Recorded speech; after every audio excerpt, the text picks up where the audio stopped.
train until we meet our goal. If stakes are high, no, we won't fold, because we are unbeatable.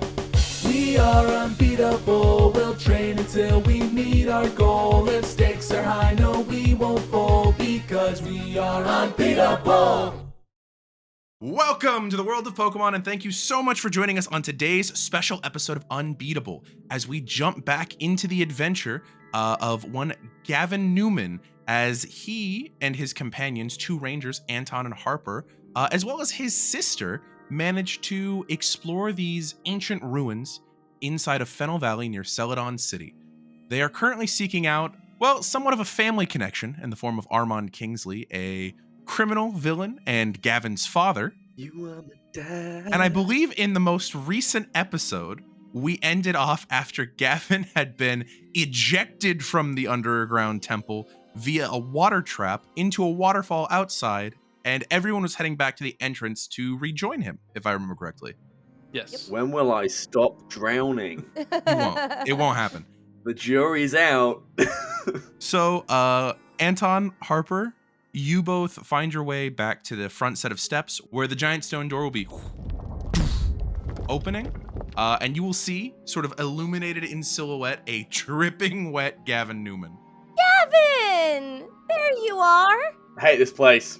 Oh, hate is a very strong word. I think maybe dislike and not quite understanding the traps and the configuration of this place. Yeah, turns out that hole leads outside. Well, that's a good thing to know. You're quite the adventurer. I think we should analyze before we walk into rooms a bit more. Hitting water out of his ears. Yeah, your sister reaches into her bag and tosses you a small towel. How tiny is your head?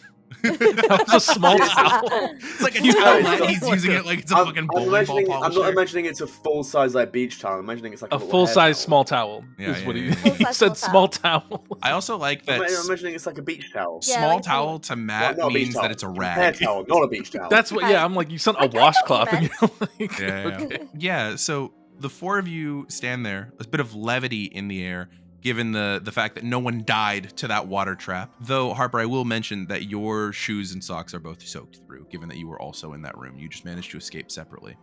You're mine. You offering Worse Harper conditions. Yours are also Worse soaked. wet socks. Jeez. That's the joke. But just to remind all of you of the positioning of where you currently are, you're at the base of the steps that lead into the temple itself, and there is this entrance hall with three separate directions that you can branch. You know that to your left, there is the water trap room where you just come from. You know that directly in front of you, there is the choir room where you know that you must be silent or any sound that you make will be sort of echoed throughout the entire temple. And then to your right, there is the collapsed room, the room where you had started taking away rubble. And then on the other side of the rubble, you saw some sort of sociopathic femme character destroying statues and decided to not go that way. Right. So, the only room that we don't know about is on the other side of the water trap room. Mm-hmm. Process of elimination, that's either that one or the ruined room is the one that's gonna have a way for us to get around to the top room. That sounds about right. Well, I think we just needed to walk through the water in that other room. Was what the pictures Yeah. on the wall were So- describing. We just didn't get that I far. think that's correct. So now if we go walk through the water, we all get our socks and shoes wet, then we'll be good. Well, that's okay. We can always dry off, or else you get sick. And then Maisie looks at you guys and just slides off one boot. Or we could just walk through with bare feet. Yeah, it's more of You can do a. what you want. I'm already wet. And he just walks through. Harper takes off her shoes and socks and rolls up her trousers and ready, and then goes. Absolutely. Gavin's done half this adventure soaking wet. It's fine, let's just go. Anton, you soaking your socks and shoes through, or are you doing what Oh Maisie's heck doing? no. Yeah, no. I'll take my boots off as well, and join in the water. It is freezing. It is very cold. As you guys finish moving through the entrance chamber, underneath that sort of domed ceiling, you guys pass through to the left-hand corridor and find your way back to where the fountain room was. And as you get there, the door itself has retracted back into the ceiling. The room is still wet, but most of the water seems to have drained out of it from some sort of in mechanism. And you guys managed to dip your feet into the two little like canals of water on the edges of the room, and as you do so, it does not trigger the trap. We did it. Yay! We win. Hey, we use our brains! Yay! A small part of Gavin is disappointed that everyone else doesn't have to get wet. Uh, Yeah, it's definitely one of those things though for the two characters who were dry going into this, bare feet in the cold water. It's one of those things where you get the like of just like that like shiver of cold up your chest, and then like it takes about 30 seconds, then your feet are like adjusted Numb. and you're like fine. Yeah. Yeah. I was gonna say numb. Like, how cold are we? Because sometimes I've gone to cold water and I cannot feel my feet like 2 hours afterwards. Yeah, because that's it's part of so the freezing. adjustment is that your nerves are just numbed. Yeah, they just died actually. you got frostbite from this above freezing water. Yeah, but you guys managed to walk through the canals, following very much the designs that were on the side of the wall that had depicted sort of like water-type Pokemon leading people through this room, through rivers. You find your way to the other side of the room and manage to like step up onto the step, and the trap does not trigger. So you find your way into the hallway. Anton, you and Maisie both re-equip your shoes. And you find in front of you another long hallway that leads to, surprisingly, not a dark room. There is a dim sort of like blue light down the hallway at the edge of this room. It's like a What are white the- blue light. Like not like blue neon, but like, you know how there's like amber bulbs and like cold Icy Yeah, blue. yeah. Definitely What are icy the blue. the audio levels for this Mm. area? The audio, that's a good point. Go ahead and rock me Ooh. an intelligence check, actually, please, Anton. Oh. If you Oh, want. actually, Can they that's not get the bad. help action since I'm also listening? I will allow you to give an advantage to Anton. Anton, take a D4. Nice. Thank you. Nice. Nice. Could I add? Oh, that's stealth. Never mind. I was gonna say stealth to be like just being quiet to Mhm. hear as much as possible, but I can't mix them. A 10 total. 10 is pretty good. Okay. It was just normal intelligence. Yeah, it was just straight up. But Turn pride as you're in. sort of like stopping and listening, Harper, you notice that Anton's sort of like trying to listen, so you kind of like put a hand on both Gavin and Maisie to like assist in lowering your guys' ambient noise level. And there's like the light burbling of the water coming out of the fountains behind you. And ahead of you, you hear that same sort of like low, like thrumming noise that you'd heard previously, some sort of like man-made machine or something that's like, that feels like a very low, constant, like noise. I'm trying to think here. I gotta roll something now, knowing that you have a 10. Yes. Okay. So you hear that thrumming noise, but you also hear like very distantly, so probably not in the next room, but maybe in an accompanying room, you hear like the sound of like slight mechanical whirring, like a noise that's like just barely a higher frequency than the thrumming noise. You do not hear the sounds of voices, Pokemon, people, or steps of any kind. You just hear those two sort of mechanical noises. Okay. And we're walking on rocks. Currently, you're on a paved sort of like marble granite-esque floor. Okay. Is there more artwork on the walls? On these ones, in this hallway specifically, this will not require a check. This just requires you to notice that there are more people walking down this direction as there have been previously. It seems like the entire layout of this temple was to lead you guys somewhere deeper into the temple. I think proceed with caution. I agree. I'm going to ask Maisie for more full-size, small-size towels to dry everyone's shoes So and you the don't ground go as much as possible, so we don't squick Yeah. on the floor. Yeah. Okay. And add any extra noise. Noted. My limited edition Pokemon style Converse, whatever they are ruined. Your last pair. You ruined your last pair. Yeah. Yeah. And they got the new ones coming out soon. Yeah, that's fair. But I do think as we move in further, probably stealth just for sound, and try and tune into that more mechanical sound that was a bit more hard to hear, more like elusive sounding, Mhm. and try and head towards that direction if possible. Okay. Both of those sounds come deeper from the room at the end with the sort of like cool tone white light at the end of it. But you guys, now having dried yourselves, can everyone please get me a stealth check? And remember, for each of your Pokemon that are currently out, please roll an agility check for them. I don't believe I have any out at the moment. I don't believe you do either. I have to roll for Was it stealth check? stealth is agility. My Eevee as well, who's in my hoodie. Do I have to do No, agility we check said for that one me? doesn't No. count because that one's in the hoodie. Yeah, I Yeah, think cool. everyone on my team is currently withdrawn. I know I had Herc out earlier to help With break a up that door, wall, but I that think you was about did it. canonically return her at that point. Yeah, so we're good. Okay. Okay. It's just me. Yeah, so you need to roll the speed die for the Pokemon, agility for you guys. That's a 10 for me. Go ahead and add Hell up your yeah. Pokemon stuff to yours when you get them. You said it's a 10 for you, Gavin. And we're doing sneak, right? Or stealth? Yeah, you're doing Stealth. stealth. Stealth? Yeah, that's Okay, cool. agility. And then where's Bronzong's? So low. Okay. All right, so I got a 10 from Gavin. Harper, what I got from you? 9. 9. Okay, 19. Anton, you got yours yet? 7. 7. Okay, and then with Maisie, do you guys remember to add your badges to this? Nope. Sadly. So And your Pokemon's 11. rank? 7 plus 3. Okay, cool. If you rolled for any Pokemon. Okay. Oh, 11. And then with Maisie's, that's going to bring us out to 38. Okay, good to know. Does Bronzong make any noise when it moves, or is it just like, is there a thrumming at all?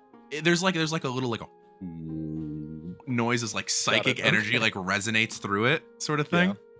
It's kind of like the noise that starts like the beginning of every action movie trailer that like Yeah. but like really quiet.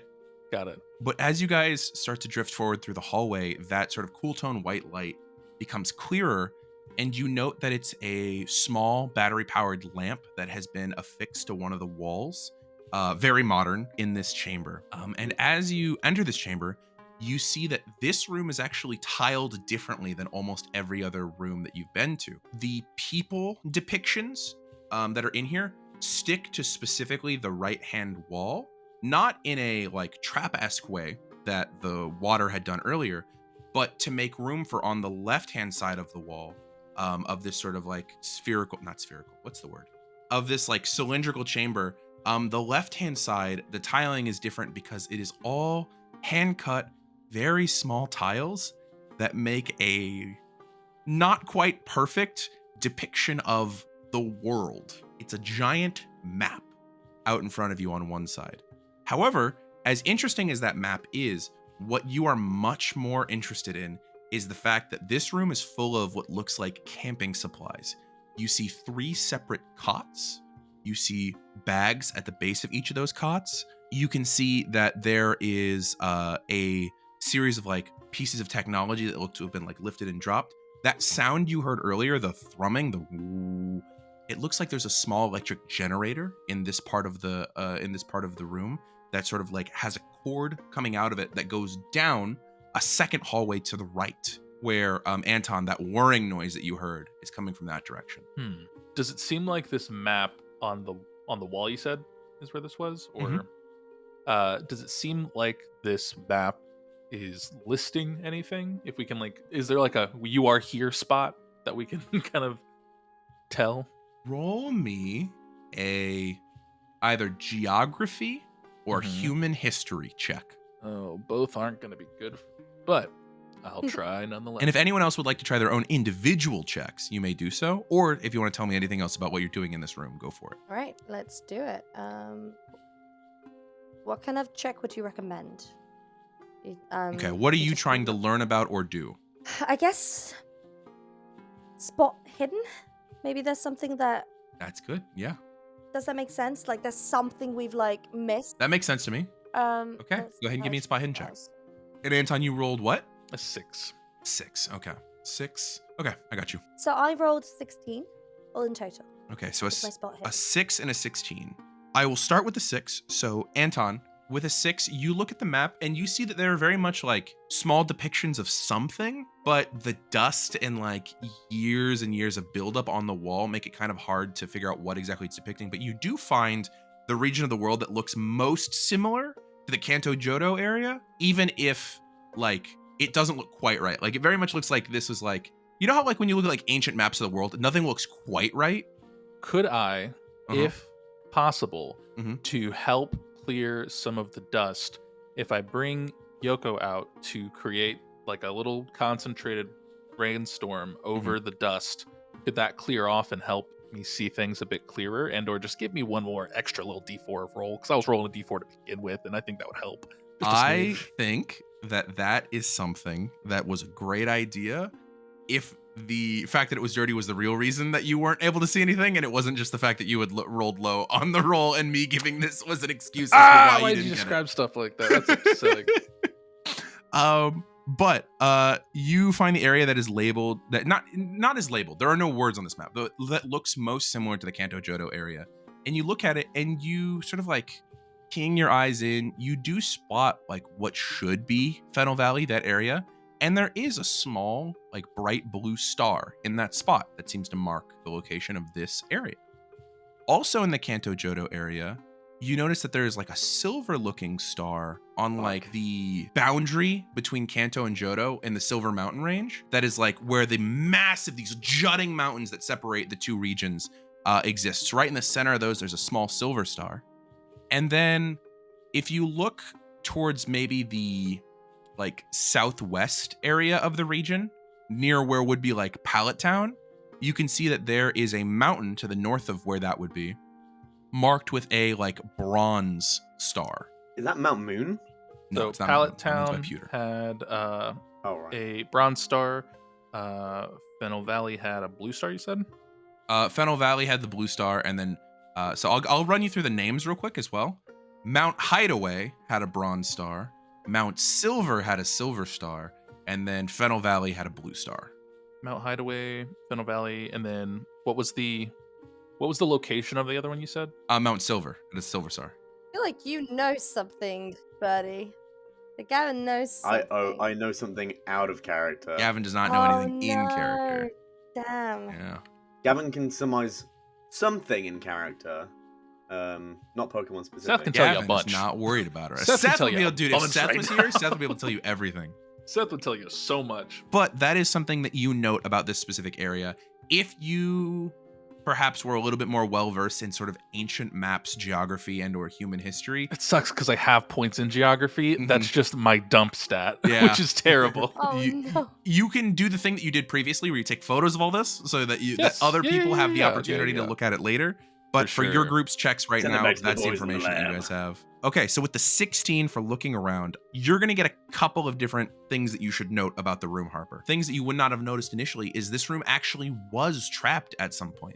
It looks like there are a series of like stones similar to what was going on, like pressure point stones, similar to what was going on in the collapsed room, where you see that there are like these like razor thin cracks in the ground that you realize aren't cracks. They were like gouged channels meant to hold very sharp metal wires that sliced up whatever was in this room when this trap was activated.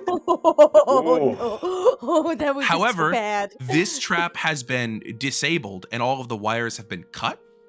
It looks like whoever came through here didn't properly trigger the trap. They disabled it. Looking at the belongings here, you would note of the 3 cots and just doing sort of like a mental look over and all the stuff around them, you would note that the belongings seem to belong to maybe some sort of like older, shorter person, a short femme person, and a very tall man with what looks like very expensive tastes. At one point you find a coat with like a fur lining on the top of it. It's like Ooh. very like nice over top one of the cots. Newman's, how tall is your dad? I told my dad. How tall's my I dad? believe you told me when we went over this, your dad was like really tall, like 6'4", 6'5". I don't remember saying that, but okay. Yeah. Cool. Well, I think it was on the Hero Forge you sent me, is what it was. Because Because remember I have the height slider on Hero Forge? I'm pretty sure that's what it was. Okay, cool. Yeah. It looks like it would fit the Newman's father. Yeah, that's fine. Yeah. She'd like So it Thought looks it was gonna tries be the it short on, guy. and it's just like slumps on a side. It's like it's meant to like go down to like the mid, like sort of like calf area, and it's like almost hitting the ground on you. Yeah. Do I recognize it? You wouldn't recognize this one specifically, but it was very much in line with the fashion that your dad wore when he was a professional trainer. Yeah. Search the pockets. She goes in. There's $1 million in here. Wow. Actually, you do find about 500 poke just like in the pockets. Jump change. Yeah, it's like $5. Well, you also actually find a couple of scraps of paper. As you pull the scraps of paper out, you see that they're small rectangular tickets. You spot that they are for a ship that looks like the destination came from somewhere in the region of Unova and came here. Interesting. Hmm. Maisie, Yes. Gavin, Anton, I think we got something. Mm. He shows Paper. everything. Yes. No, look at the paper. Oh, a ticket. Yes, it's obviously made out of paper, but if you look at the paper, it's a ticket to here. And this person that likes this, that has his coat, she flaps the arms of the coat because it's too long. Like this, Yeah, let's. they had a really expensive taste, and they just had 500 Pokéges in their pocket. Like they don't, which we can't take with us because that would be stealing. I So we think have- that's the least of our worries. Yeah, I think. Yeah. So that ticket was going from Unova to here. Well, we were wondering where he's been all this time. Yeah, that makes sense. It makes sense that he wouldn't have stayed in Sinnoh. It does make sense. I'm just gonna. And she takes off the coat, like, oh, it's kind of nice and warm. And she puts that and folds it neatly. Well, you could keep the coat if you want. I don't think Yeah, anyone's no, going to yeah, raise a we It stink doesn't about fit wearing me. it. Is anyone 6'5"? She holds it up. No. No, Nope. I also don't think I'd want to wear it. Why not? It's warm. it looks like we're only going to have to deal with 3 combatants at most. Doesn't look like they brought anything for any amount of grunts or... That's fair. Did Anton share the information about the stars? I kept it all to myself. No, of course. Yeah. Anton No. talks out loud when he's thinking. Well, so if that star represents this temple, then that means Dad knows where the other 2 are. Whatever he's looking for here. Well, other 2 or other many, and you see at this point, looking outside of the scope of the region that is Kanto Johto, you note that there are many locations on this map, Wow. other regions, That's crazy. Do you have names? with, I do have lots of names. It's a list that is not relevant at this moment, so I will get back to you later, Matt. I know that you want to write things down. Gang, put in the comments cringe. Call Aaron cringe for not giving us. However, the scope that you should note is that whatever this trio of things is that exists in this region also exists in other region, as you see other light blue stars and other bronze stars and other silver stars, and even a couple of stars that are, one is purple and one is yellow. You're not sure quite what that could mean, as you do not have the information that your players might have in real life. Yeah. But it's obviously important because somebody took the time to cut like hand tiles out of it and stick it to a wall in an underground temple hundreds of thousands of years ago. There's something to be said. We can probably assume these colors have some attachment to Pokemon types, given the puzzle we had to solve to get in here. I'd allow that as a good deduction. That makes sense. I thought it was their favorite color. Yeah, we'll take more pictures of these for the lab boys. This whole place seems to be about the genesis of some kind of blue Pokemon. Yeah. As you guys are sitting there sort of like chatting, looking through everything, that like light whirring sound that you heard earlier, Anton, you hear a and then it stops. Ooh, is it the generator that was near us? No, this is the one that's in the other room where the generator leads to. Oh, the main. Okay, got it. But as that like stops it, you do now hear the sound of conversation, of just one person talking, but you do hear some sort of like guttural Pokemon noise. If you'd like to listen in further, I'd be happy for any number of you guys to make me spot hidden checks. Oh, all of us. Can Or we do tracking like, checks. like The group, you want to do a group like, check? Yeah. Yeah, Go for it. Go for it. Let's do a group check as you Let's all peek around the corner. Scooby-Doo on each other's shoulders to listen through. Yes. What is it? And what type of skill? This is going to be your choice of a spot hidden or tracking check. Ooh. Those have the option to be the same die, and I have Spot. ranks in neither of them. Ooh, that's good. So take that your pick. is a 20. 20. Okay. Is Maisie also rolling too? Yep. Or can she give me advantage? Oh, damn. No, she's also rolling. All right. I think you'd rather have her D12 than a D4 on your roll. I wasn't using that. I was using spot hidden, which is intelligence. Which isn't higher than a Tracking D12, is but also whatever. intelligence. It is, Or but I don't have education. points in that. Fair. But I don't have points in that. We'll go a solid 9. 9 plus 20. Okay, 29. Okay. And that's going to bring 21. 21. That's going to bring us up to 35. And then, Gavin, what was yours? 21. Oh, total? Nice. Okay. Yeah. Okay. Not a competition. So that's going to be 56. Okay. That means you guys are going to be able to hear the sound of an elderly man sort of like mumbling and going, I think I've got it finally. Well, it looks like we've reached the code.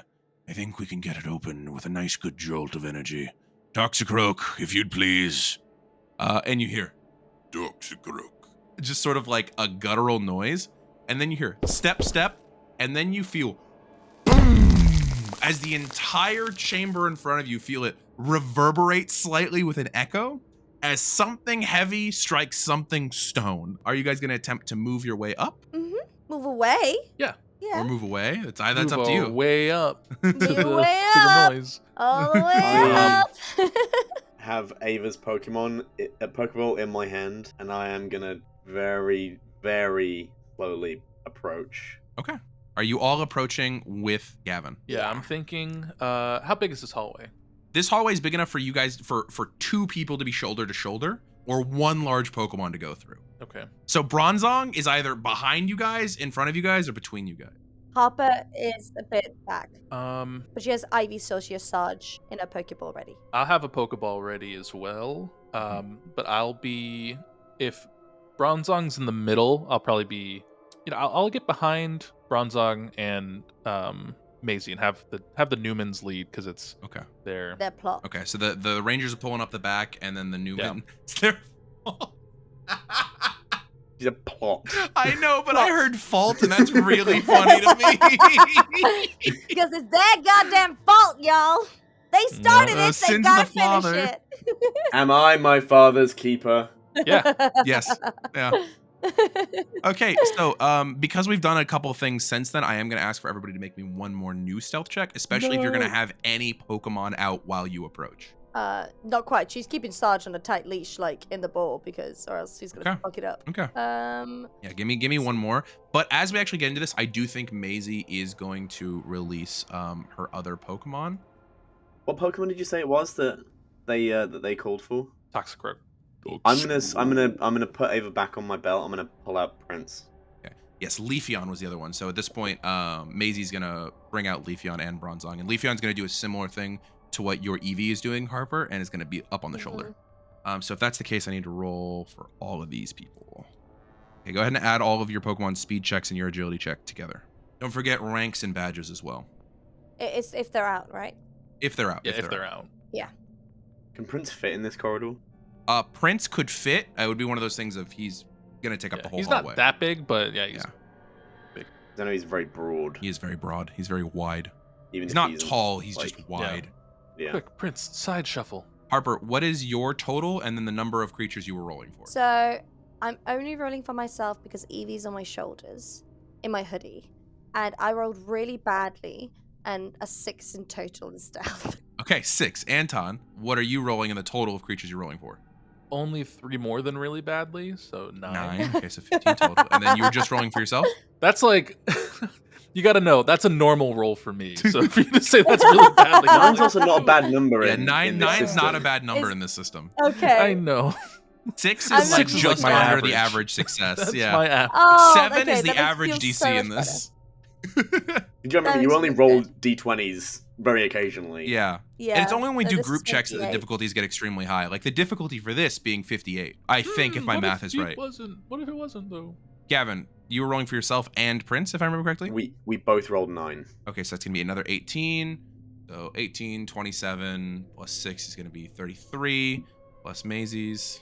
Okay. That didn't sound like a confident okay. Didn't like that. Okay. Yeah, that was a depressing okay if you ask You me. guys start to like sidle up, and immediately you can feel the temperature drop. Probably in freedom height, probably like 20 degrees. I know that's not useful for two of you. What the fuck is a kilometer? That drops by 10 whole degrees Celsius. Wow. But as you guys walk up, you note that this like new cold isn't a sort of ambient cold that has been in the temple this whole time. You feel a breeze coming down the tunnel that it like carries a sort of icy wind to it, to the point where like those of you who didn't pick up that jacket earlier are kind of really regretting it, as you feel like your fingers start to like lock up a little and your face immediately go numb at the edges. And as you walk down the hallway, you can see that there's like bright lights ahead of you, and you hear the old man's voice go, "All right, will that do, sir?" And the two Newmans hear a very familiar voice go, That'll do, Charon. That'll do. Be more British. No, he That'll do, spent the Donkey. last like 5 That'll years in do. America. He's So he mostly drunk lost as his heck. accent? What? It happens to British people when they come over here, dude. It happens. I say. Hey guys, it's me, Emily Burrty. Blunt. Burrty. I'm super American now. Yeah. You hear that voice, and it's sort of like, for the Newmans at least, it sends a different sort of chill down your spine than the one that you're expecting.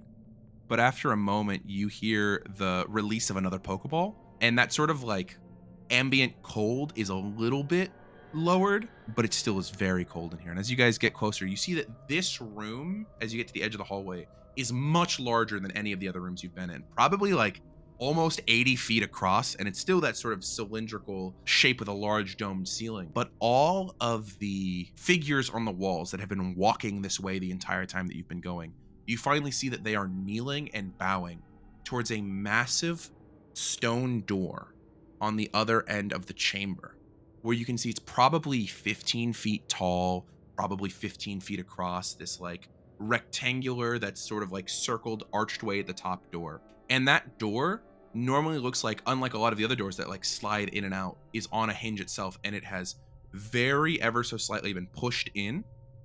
And from that gap, there is the emanation of this blue glow that all of that icy wind that you're feeling is pushing out from that gap.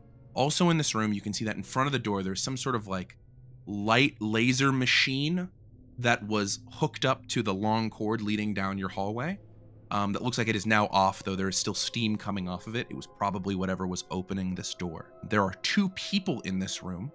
One you can see is an older man, like by older I mean like probably like mid 70s, early 80s sort of guy. He's balding on his head with 2 like big wicks of hair coming off the back of it, and a pair of like very severe black glasses on his like very large nose. And the other person in the room is the person that you were all briefed on at the beginning of this mission, and some of you created by.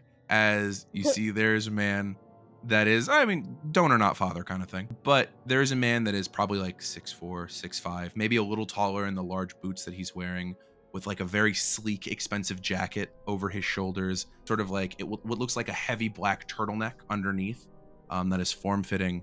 And he has not noticed you guys at this moment, and neither has the older man, as both are staring at the door.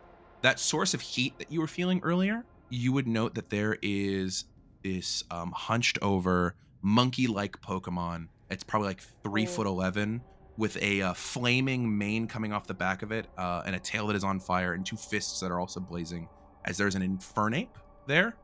The other Pokemon that it's in there is another sort of like shorter, squat purple toad with these like jagged, like spiky hook fist sort of things going on that you would recognize to be a Toxicroak. Those are the only 2 Pokemon that seem to be out at the moment. The only other thing to mention is that besides the side entrance that you're coming in and the large door, there is another side entrance that sort of juts off on the opposite side of the room from you. But as you guys spot this, the door has pushed open, and you can see at this point Toxicroak and Infernape both rear a fist back, and they both pull it back, and in succession, boom, directly into the door once more, and the door shifts another like 2 inches open. Does Yikes. dear old dad have Papa. any kind of contraption on him, similar to what he used to control Cresselia? So you actually, to this day, still don't know whatever the contraption he used was. You just know that there was one. But on him, there is no obvious form of device. However, as like the wind comes through, you do see the flapping of like his coat just a little bit, and you do see he does have a trainer's belt with what looks like 4 Pokeballs currently on it and 2 empty spots. Okay. One of those Pokeballs is a dark red, while the rest look like standard Ultra Balls. Okay. Okay.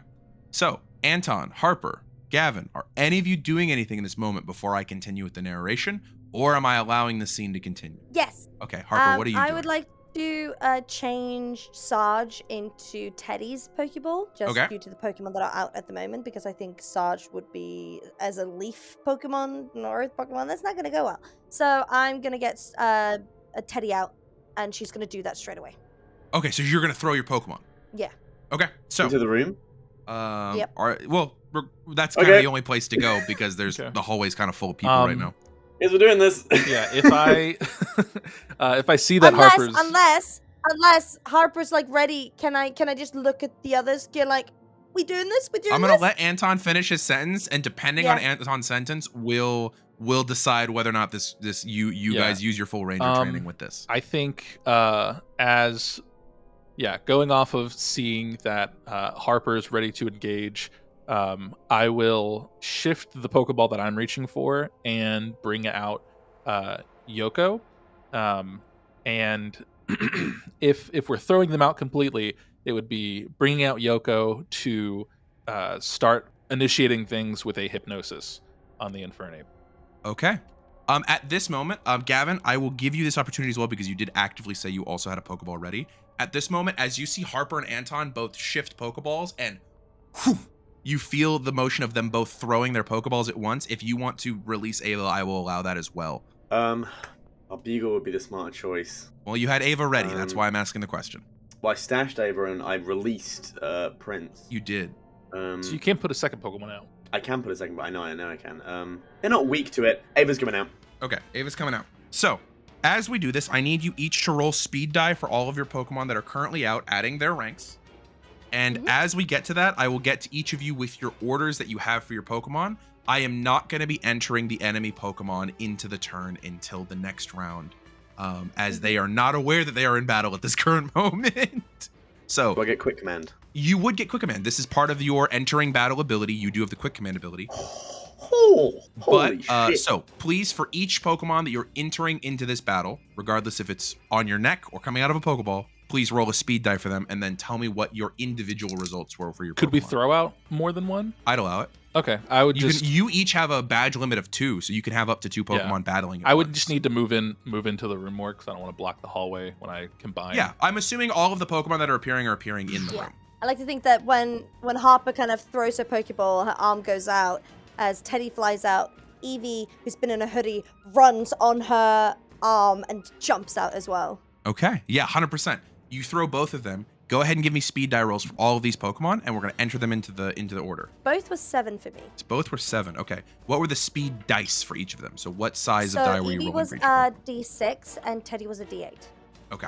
Teddy will go before Eevee. Okay. And then, Gavin, what were your Pokemon? Prince got a 14. Okay. Which might be one of the lowest I've ever rolled for these things. Well, you do get the extra D20 because of the quick command. That is your combat ability. Ava got Nice. a 29. And then what did Anton get?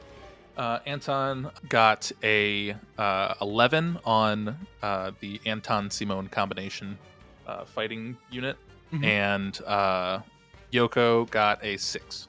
Yoko got a 6. Okay. So, as these Pokemon are getting thrown out at this point, And Drizzle does start and Drizzle does start. That's a good point that I will put down. Rain Dance for 5 turns. Or Rain. yes, 5 turns. with 5 turns. Okay, Drizzle's gonna start. So at this moment, as you guys see that second series of fists hit, all of your Pokemon go flying in. And at this point, Ava and Prince, because Gavin was up in the front, are the first 2 to sort of get out there. Prince already being out, Ava being a fucking missile when you throw her. Real quick, what is Ava doing and to which Pokemon? Ava is going to... Or person. Oh, that's really tempting. Oh. That's up to you. You know what? Yeah. Ava is going to make a beeline for my fucking dad and try and knock him the fuck out. Okay. Yay! Go ahead and roll that, and then I will roll the equivalent of a defense die. Yeah, it's going to be a wing attack from Ava. Roll for concussion. Roll for concussion. Roll for manslaughter. 16. 16? Okay. Oh, That is also, Intimidate goes off on all the Pokemon, all the enemy Pokemon. on the 2 enemy Oh. Pokemon. That's good to know, Yep. actually. Okay, so Toxicroak, I will knock down by 1. Did we see what Pokemon that lady was using to hit the statues? You did not. You could have gone Sketchy. further, but you guys decided Sketchy. not to go down there. And based on the layout that you were saying, that hallway is... That other hallway is probably where she's at. This one... Okay, cool. Yep. Just making sure. Yep, I'm glad that you caught that. I'm glad that I wanted to connect the you- dots, but I Like wanted that. to keep the scene going, so I didn't want to be like, pause, wait a minute, is this where all this stuff was going on? And Okay, so Oh my God. Ava goes in. She's not gonna crit, but she's gonna hit because it's area which always hits. because it's Ava. It's not airless, it's wing attack. Oh, it's wing attack. Okay, well it still hits. I rolled because- a- I But rolled it's a Ava. 16. Yeah. Yeah. Okay. Because I was going to be like, I might crit. Not this Wait, you rolled a motherfucker out. 16? Yep. Bro, you hit by 1. I had a 7 plus 8. I just realized you hit by 1. I didn't realize. I forgot that Armand technically counts as an 8 badge. Technically, he should be counting as a 10 badge. Not in this league. Well, no, because it's about experience. No, you said it. I'll put it as 8. Everyone else got reset. I'll put it as 8. I'll put it as 8 for now, but it should be 10. But I'll put it as 8. So you missed by 1. Or you hit by 1.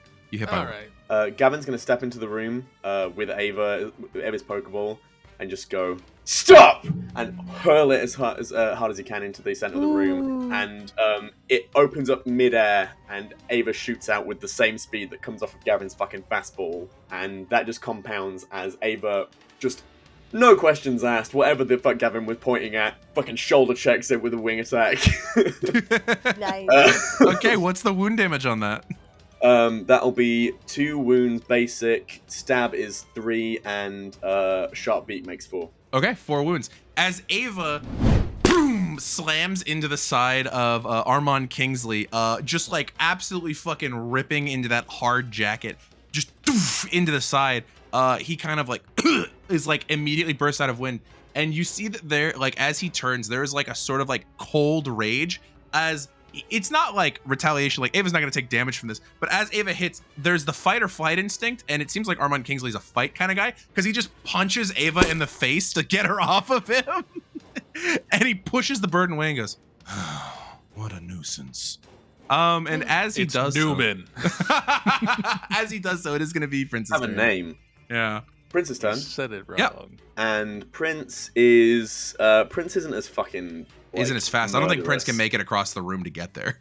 I think Ava could barely make it to get there. I don't think Prince can make it there. Good hustle. He's just little stubby legs trying to run. Prince could run into the room and get into Well, how big melee is the with room? one of the other. The room is like I said, like 80 feet across. Okay. Yeah. So Prince has 30 feet of movement. So you say it can get into melee with one of the Pokemon? If he sprints, no, he can.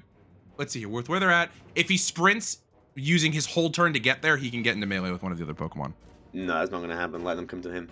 Then Prince is going to just clear the 30 feet that he's got of movement and leer that Infernape.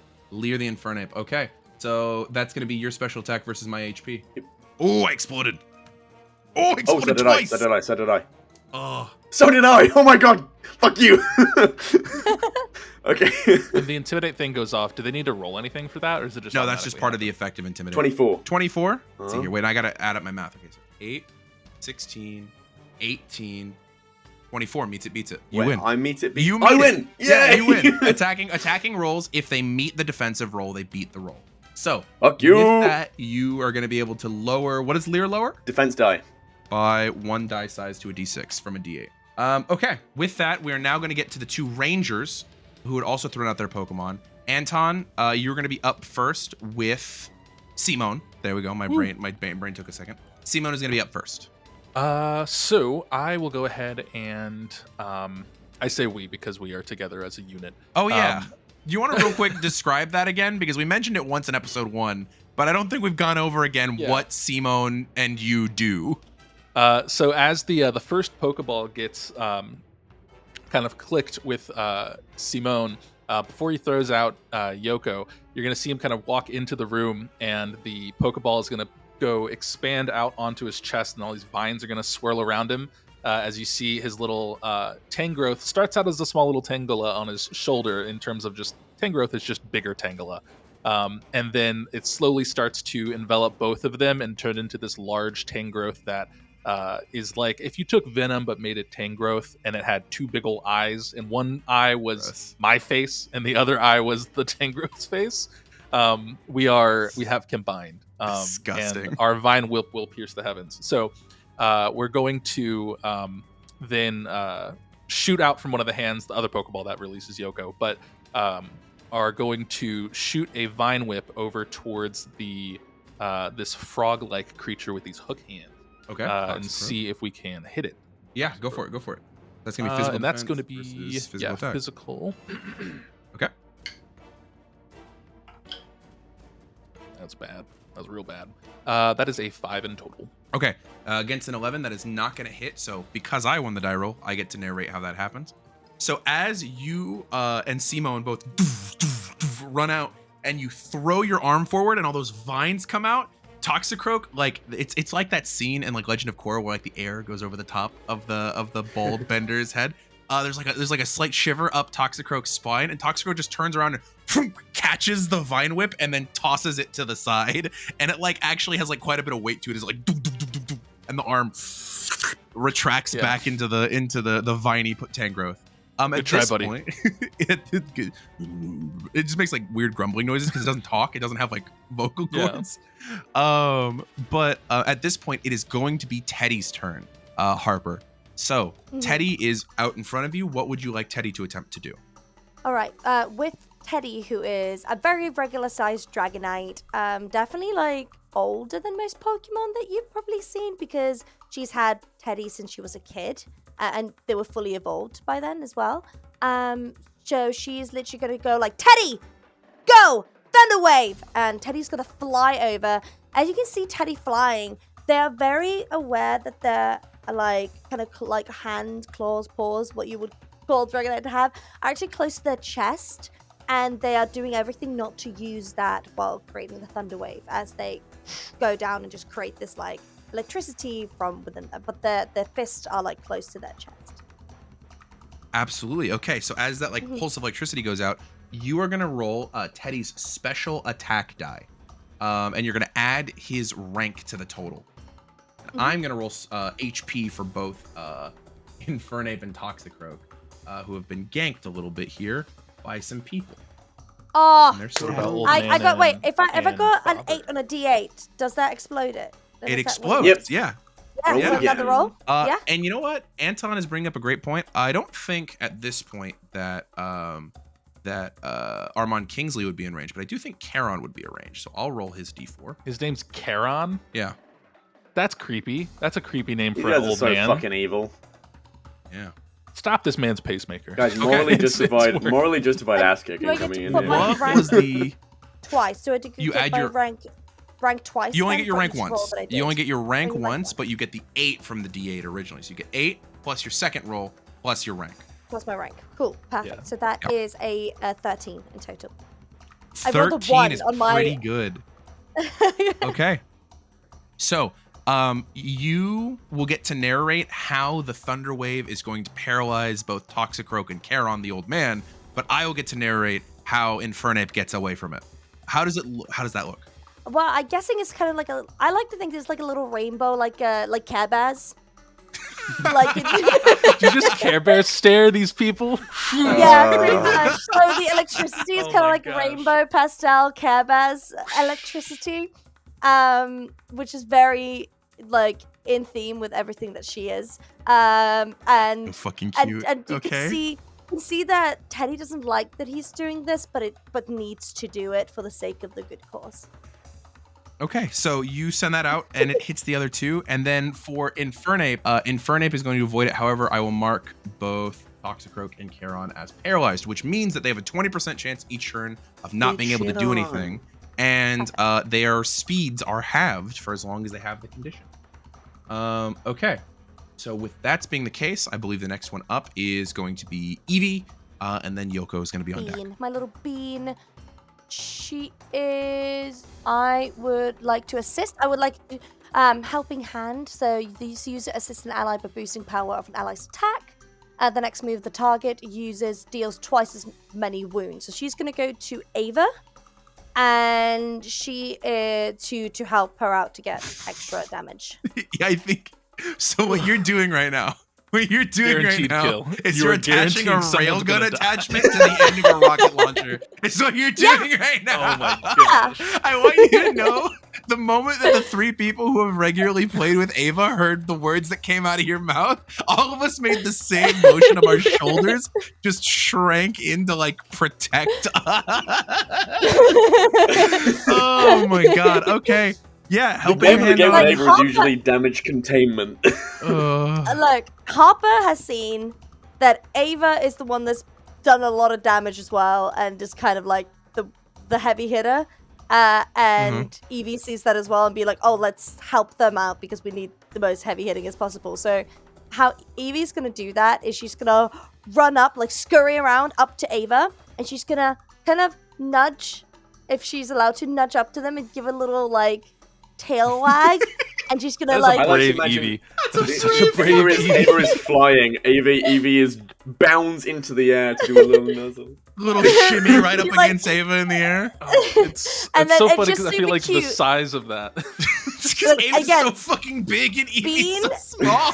Eevee, my little bean, my little pygmy Eevee is tiny as well, but they're just like anime sparkles to like sparkles to give a little helping Awesome. hand. That's one mouthful for Evie. That's so good. Okay, Yoko. For Ava. Ava. One Ava, mouthful for Ava in the Ava. wild could just scoop up Eevee Yeah. and go. All right, Yoko is up. What is Yoko doing? Jesus Christ. I think Yoko being distracted by the cuteness that was that little Eevee jumping up towards this What did that machine do again? beast. Sorry. We'll get to it in a So, second. We want to finish yes, Anton's sorry, turn real sorry, quick. sorry. We'll get to that when it gets back to your turn. Anton, Your please continue damage what is you were saying. doubled. But Yoko is going to see that the Infernape is still up and moving around and is going to try and hit them with a hypnosis. Okay. So let's roll for that. Fucking and hypnosis. see how that goes. All right, I'm having to roll a lot of stat dice for this Infernape. I'm not having liking to- this. yeah. I'm not liking this feeling. I How- am how liking that good- 8, however. Oh, jeez. Okay. Let's go. Let's go. Let's go. Oh, shit. Let's go. Guys, buy your dice from a thrift store. It's great. Okay, so and it doesn't do extra damage though. Okay, No, well, it that's doesn't. fine. However, That's- it's probably going to it'll work. It'll at least guarantee that it'll work. So that's going to be 18 so that's 21. Yeah, that's Wow. much high. That's much higher than what I roll. So, at the point that happens, Infernape successfully dodges the thunder wave, and then as it hits the ground, You're gonna see it will splash into like a tiny little puddle that's appeared on the ground, and you'll hear that, or it will hear specifically that the splash kind of cuts through all other sound, and then it only starts to focus on the rain that's there, and it's like basically falling asleep to this white noise of all these raindrops that are hitting the water around it. It's becoming like hyper aware of all the aquatic sounds surrounding it. yeah, okay. So as that sort of like hypnosis takes effect, Infernape is going to crumple onto the ground. That is going to bring us to the end of the turn, where a couple of things are going to happen. One, trainers, are you guys wanting to not put yourself in danger and not go further into the room? Or are you going to do something stupid at any I'm point as in safe time? as I am. I've stepped into the room to give Yeah, other people the ability to get out. You're going But I'm not farther going. into I'm the not going farther in. No. Okay. Harper, what about you? She's kind of staying a bit back, I think. Okay. She takes a Maisie, couple of who has steps not back. yet released her 2 Pokemon to go fight, instead her 2 Pokemon are grouped to her. She actually does go further into the room, specifically like approaching her father at this point in time, as both of her Pokemon are going to come out, and she's now going to enter them into the order. So let me roll for Bronzong and Leafeon. Okay, it's actually disappointingly low. And then the other thing that is going to happen is that rain that was set up from drizzle, Anton. You like see the little rain clouds like that have gathered in the dome, and they sort of like darken slightly in the presence of that cold wind, and the rain becomes ice coming off of the sky as the rain is going to become hail. This hail is not tied to the rain from the drizzle. This is an effect that's supposed to happen at the end of the round, as hail is going to become the weather type. Knowing that at the end of each round going forward, not right now, any non-ice type Pokemon are going to be taking a wound of damage being on the battlefield. Joy. No, she's not here. But another thing to note is like Blizzard now becomes an auto hit move. There's a couple of abilities that really care about that, but mostly it's at the end of every round. Everybody who's not an ice type is going to take 1 wound. And what about, for example, technically 2 of my Pokemon? They're like ice is like the one that X2. Luckily, do they get the environment stuff does not deal extra damage to those weak to it. cool? Thank you. Luckily, which is nice. So you're not going to take extra damage. Okay, so as we go back up to the top. Oh, also at this point, I'm going to roll real quick for the 3rd member of their party. Very cool. You're gonna hear down the other hallway. You hear, "Hey, did you guys get it already?" And you hear of somebody approaching. They have not yet thrown their Pokemon into the fray, but probably will in the next round. However, at this point, Armand, who is like wincing over a bruise to his ribs that Ava has just dealt from the fucking sharp beak that slammed into him, he's gonna go, "Trust my kids to get into my way." And he's gonna take 3 Pokeballs off his belt, and all 3 of them are gonna open up. At this point, as you are going to, I apologize. He's only gonna take 2 of them off his belt because Infernape is already in battle. I do apologize. The 2 other Ultra Balls that are on his belt are going to release 2 very large and very heavy Pokemon. As the first is this sort of like off gold scaled, like almost serpentine-esque Pokemon with this very long tail and these 2 jutting axe-like blades coming out of its mouth. A Haxorus. And the other is a bright blue, almost like mechanical, like clay version of the Iron Giant. As you see this Golurk appear in front of him, as both of them are now also going to enter the battle. Fucking exploded on that shit. Very cool. Brag about it. Oh, dude, beats Ava. Fuck. What's up? So if I were to swap out Yoko and then bring Yoko back in, It would start activate raining again? it would activate the drizzle again, which due to the field effect of this area would give you 1 turn of rain before it gets replaced by the hail again. Mhm. So if you have like a setup that you really want to do, you can go for it. No, I've done my setup. Okay. Golurk speed. Going to put it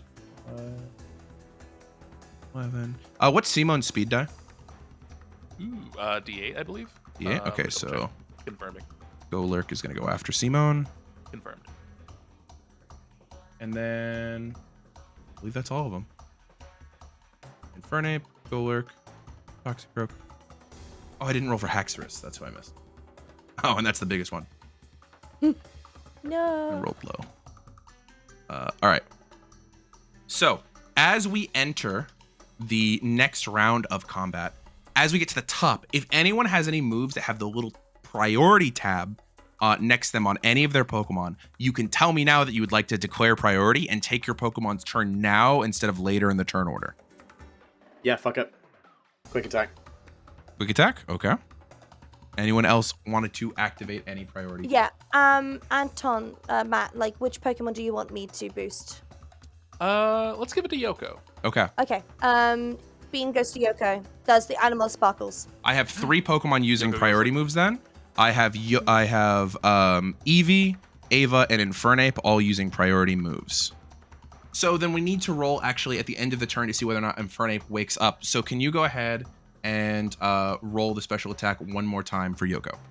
That's going to be a 9. Okay. So at that point, Infernape is going to wake Oh my up gosh. at this Dude, point. that was my whole setup. gonna- was the whole sneaking turn. It's going to turn and it's going to vacuum wave at Ava, That's which lame. luckily Ava does resist if it does. Do we all take the one? Because if that's the end of the round, do we all take damage because of the? No, because that was when the it activated. snow? We said that it was going to be next round is when the hail damage starts. That was Okay, well, I addressed. thought next round was when he's going to wake up.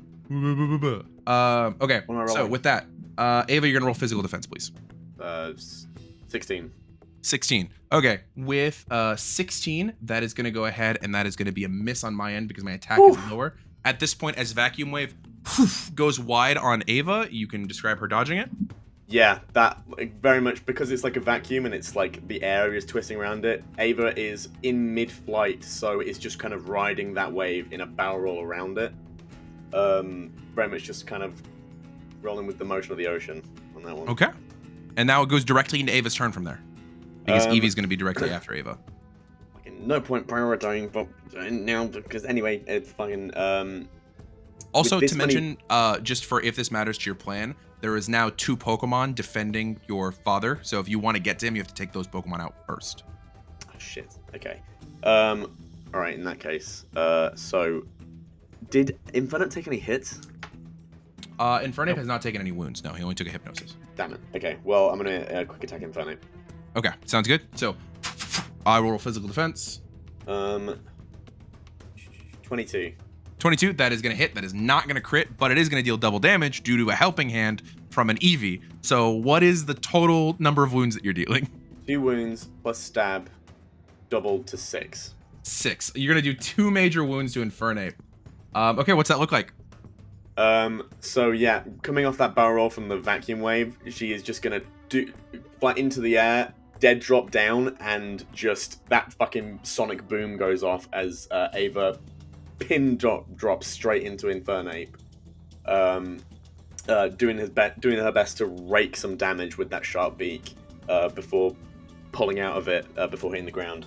Okay, and as that hits, Infernape's gonna take that hit, and you're gonna see that fiery mane on the back of the back of its head flare up with fire as its Blaze ability activates. Just letting everyone know, its fire type moves are now gonna deal more damage because it's taken a lot of hits. It is now gonna go to Eevee's turn. You said Eevee was gonna use Helping Hand. So she's going to do Helping Hand on Yoko. And she's going to run up to Yoko. Again, nudge a bit, do anime sparkles with like super cute eyes. And you just suddenly feel like Yoko suddenly feels like they can do double the damage Way that more they murderous. usually I think do. Yoko's the most excited because I think she saw that happen and then was like, that's so cool. And then it happened to her and she's like, this is the best. Middle of a life or death fight, Yoko's just geeking out about a small Eevee. Small little Okay, bean, yeah, a little Eevee bean. is able to successfully kill Helping for you. Hand Yoko. Yoko will deal double damage on her next hit. That is going to lead us to Prince. Right, Prince. I really need to get some fucking ground attacks on Prince. Anyway, Prince. That would be really is helpful going- against the fire type. It would have been really helpful. Prince is going to.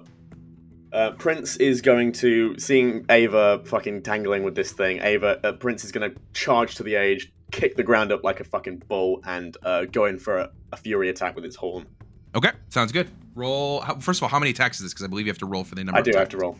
That's going to be 3 attacks. Okay, roll the first one. I'm E12. so good with these D6s. These Um, D6s, 12 Matt, these black and white ones, they're killing it for me. 12 on the first attack. 12 is going to be a miss on the first one. Explosion. 14 plus 3, 17 on the second attack. Going to be a hit on the second one. And that is going to be a 14 on the third attack. And a miss on the third one. So it's going to be 1 hit out of the 3. Ugh. So, what is the wound damage and what does it look like as you hit with the middle one? It is going to be it's 2 wounds, unfortunately. I was really hoping to drop this fucking thing. Prince just charges in and, like, it tries to fucking take this thing out. It dodges out the way on the first one. Prince just side slams its head into Infernape after it dodged, and then tries to spear it with the third attack. The Infernape just, like, dodges backwards in time before he gets skewered. Okay, very cool, very cool. As that happens, you're having this like epic duel between Prince and Infernape. However, you hear the low tone of your father go, Haxorus, take care of this problem. And as he does so, you see that like axe-faced dragon in front of him turns and it looks at the thing currently smallest and closest to him, as it looks down at Eevee and it looks down at Yoko, as those are the two that are closest to it. Worst dad ever. So, as that happens, Eevee and Yoko, I'm gonna need defense die rolls, and don't forget to add your Pokemon's rank to it. I got 7. 7, okay? 6. That's a 6? Mhm. Okay, so both Pokemon are gonna get hit. As you can see that Haxorus's face sort of like clenches and its eyes sort of like go over with like this like bright red energy as it's going to Outrage, which is a dragon type move that forces it to attack basically everything around it as it steps forward like into the fray. Both of you are going to Does take. that happen to Teddy as well? Or is Teddy flying above? You know what? They would also go for Teddy. So actually, yeah, go ahead and roll a physical defense die for Teddy as well. That's a good point. Yeah. That's a solid call out. Thank you for reminding me. I appreciate the honesty. You're so good. Yeah, of course. That is a 7 plus 4. So Okay. 11. 11. Yes. Okay. So at this point, all 3 of your Pokemon are going to take 5 dragon type wounds from the Outrage Oh. as it starts to sweep its axe face back and forth. What this is going to mean is that if your Pokemon says weak to, you're actually going to take 6. But if it says resists dragon, you're actually going to take 4. If they're they're weak to dragon. Fuck. Yep. How's my Dragonite weak to dragon? Because dragons are weak to other dragons. It's one of the few weaknesses that dragons have. Damn. It's sort of like a challenging the pride kind of thing, where dragons take down other dragons. At this point, as Haxorus through all of them, it is going to go ahead and go to Simone's turn. All right. So, I think we are going to see if Simone will try to hit the large rock-looking Pokemon with a Vine Whip. Okay, yeah, So absolutely. we'll try our Vine Whip over there. Physical attack versus physical defense. Let's do this. Yep. Oh, I rolled like dookie. Disgusting. That is a 8. 8? Okay, that beats me by 1. I rolled a 1 plus 6, which is 7. Ooh, that's so cool. Okay, so yeah, that will do 2 wounds plus stab because it's grass. It'll do 2 wounds plus So 3 stab wounds in total. plus weak 2 because Golurk is a ground ghost type Pokemon. So what does it look like as you get a vicious 4 wound Vine Whip into the side of Golurk? I think you're gonna see that we tried swinging our Vine Whip at the Infernip with our left hand.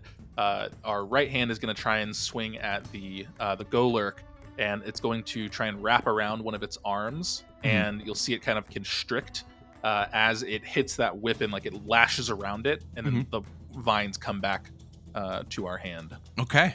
Fuck yeah, that's sick. Okay.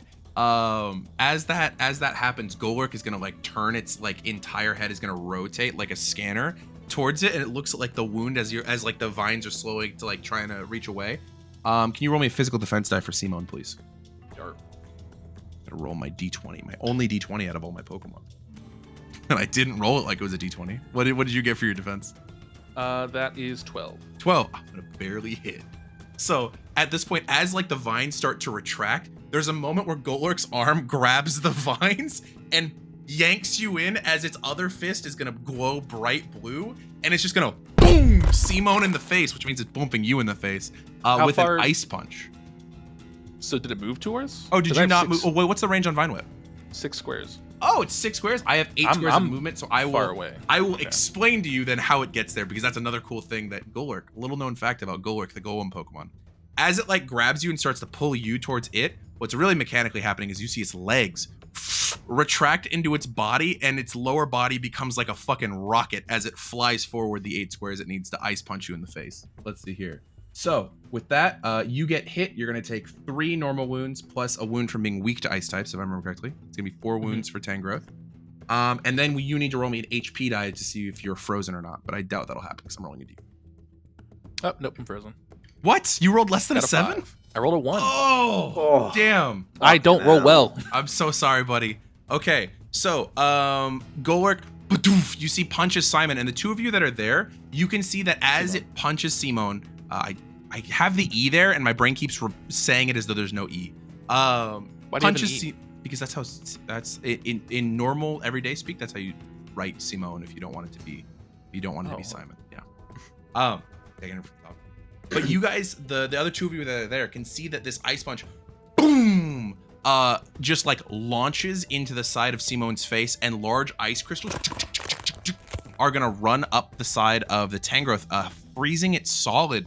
At the end of each turn, and I'm gonna write this down, there is a 20% chance that you will break free, but if you're hit by a fire type move, it just straight up ends. So if anybody hits you with fire, you would just melt out immediately. But it just consists until then. And at this point, since you're half in Simone, it's like your human face is poking out of the ice while all of Tangrowth is frozen. Let me write down frozen so I have a reminder to roll for that at the end of each round. Okay. With that being the case, it is now paralyzed Toxicroak's turn and paralyzed Charon's turn. Oof. You hear the old man vaguely in the background go, Toxicroak, get us out of here. And you see Toxicroak as it can't move because it's fully paralyzed. So Charon and Toxicroak aren't going anywhere this turn. It is now going to be Teddy's turn. Teddy is currently in combat with Haxorus, as it is another dragon that has shown up to challenge and fight Teddy. What is Teddy doing? How far away is Teddy away from the other Pokemon? Like, who was from the dragon? No, from the dragon Pokemon. So you're currently Teddy is next to Eevee, Yoko, and then Haxorus is the dragon that it's fighting. Okay, I would like to go to Haxorus and do a wing attack. Absolutely, Is that possible? 100%. Yeah. Go ahead, and what you would roll is your attack die, and you would add Teddy's rank to that roll. Yes. Whoa! I blew up! It was a 12! It was a 12! Let's go! 8! So that's That's why she's 12 like, no. plus 8 plus 4. Whoever can do maths for me, please do it instead of me. So 12 plus 8 is 20, plus 4 is 24. So one of the cool things about this is not only did you hit, but you got to do this very fun thing where you rolled 10 over what Haxorus rolled for the defensive amount, which means that you critically hit. Can you take So what does it look like as Teddy takes a full-on heavy wing attack and slams it into the gut of Haxorus? What does that look like? I'd like to again think that they have their fist to their chest because they're a careful Uh-huh. Pokemon. Careful And they're Pokemon. they're a careful Pokemon. And they're going to fly up and do kind of like a spin. And right at the end, one of the wings are going to go out and just slam them. All right, hell yeah. Then when you look at wing attack, what is the wound damage on that? It should say wing attack and then wounds. How much damage does that do? Wing attack, 2 wounds. 2 wounds, okay. And Mhm. because your Dragonite is also a flying type, it has what's called stab. It's going to deal an additional wound, which Yes, is it 3. does, yes. And then because it critically hit, it's going to deal another 3. That's going to be 6 total wounds to Haxorus. With that is going to go from Teddy's turn. We are going to go over to Bronzong and Leafeon. And at this point, the 3 of you, I'm going to let you as players vote for this as an action for Maisie, who is definitely the most experienced trainer of the 3 of you. What Pokemon in this combat do you not want to fight? What do you want her to take care of so that you are not having to deal with them? What's on the field? Any of again? the ice type stuff. any So ice the type, only please. Pokemon that has used Ice type moves that you've seen thus far has been Golurk, the big Golem Pokemon. But of the enemies that are currently on the field, there is Infernape, who is hurt but is not looking the worst because he's using his pain to fuel some moves. There's Haxorus, which has taken a heavy hit but is still fucking dangerous and can hit a lot of you at once. There's Golurk, which has not taken, I think, any damage at this point. Oh no, it has taken a bit of damage from a Vine Whip, but is ultimately looking pretty good. And then there's Toxicroak, who is paralyzed. I What think 2 Golurk. Pokemon do you not want to deal with? 2. I think Golurk 1. Asterisk mark, guys. The other person hasn't thrown their Pokemon out yet. It's true. But we The can't get rid third, of the one of third those, yeah. enemy. We can attack her. Yeah. But they're not going It's to. true. But who's So- Maisie going to attack right now? Well, no. Like, So get hit. the question The person that would be is throwing out Maisie's the going to Pokemon. go enter battle with one set of pairs. Who is Maisie entering battle with? But you can choose the person who's coming up the sideway if you want. That was my then, suggestion, yeah, just sure. so it doesn't add more to what we have. But I'm just throwing that out there as a don't forget about this because it'll add more to our workload as it is when that becomes a thing. Okay, then yeah, sure, the new person. That works. Okay. So if that's the case, you see that Maisie is trying to get closer to Armand at this point, as she's pushing her way up with her 2 Pokemon sort of protecting her from a lot of the stray attacks that are coming out. You can see little psychic barriers that are starting to appear where Bronzong's using Reflect and Barrier to kick things off. But as she tries to get close and is cut off by Golurk and Haxorus, you see that she turns towards the other tunnel and both her Pokemon go that way. And when we get to the end of the turn, I'll describe a little bit more of what happens there. So if that's the case, Eevee has already taken her turn, which means we're going to get to Yoko, which Yoko is still helping handed, if you'll remember. Yeah, it was gonna be a really cool wake up slap, but you woke up, so so it would have been 4 times the damage. Jesus. I'm glad I woke up.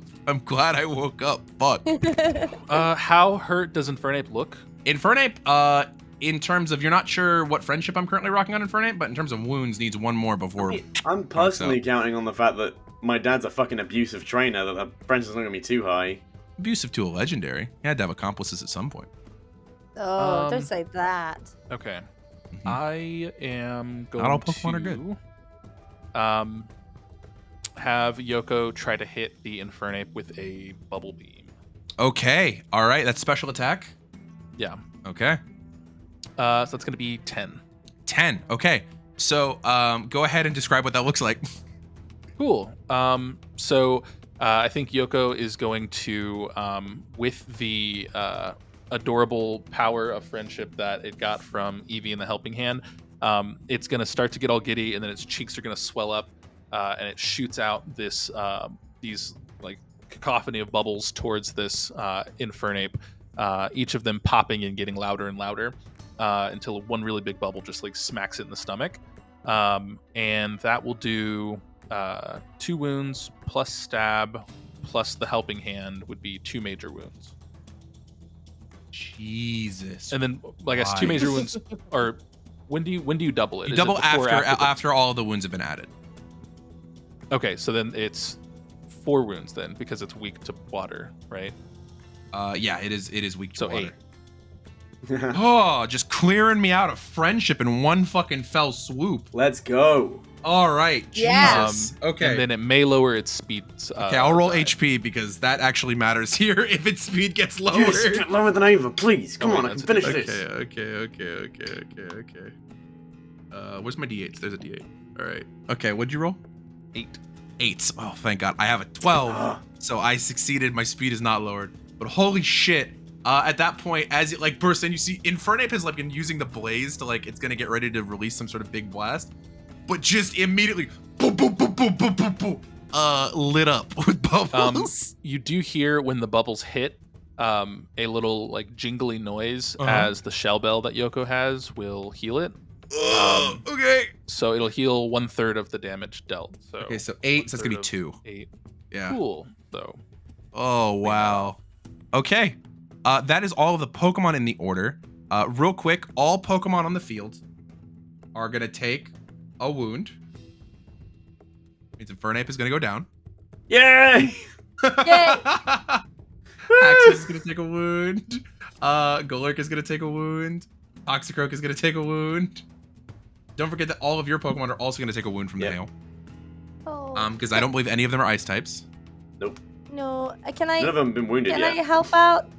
Can I help out Oh, my never mind. Yeah, Dragonite? you Yeah, can but- absolutely. What encouraging thing are you gonna say to your Dragonite to prevent the damage? Oh, I'm gonna tell him like, Can Teddy! you take- Teddy, we've done worse. You're wonderful. You're amazing, and you're so much better than this. I believe in you. You hear from the battlefield as it keeps going. Yeah.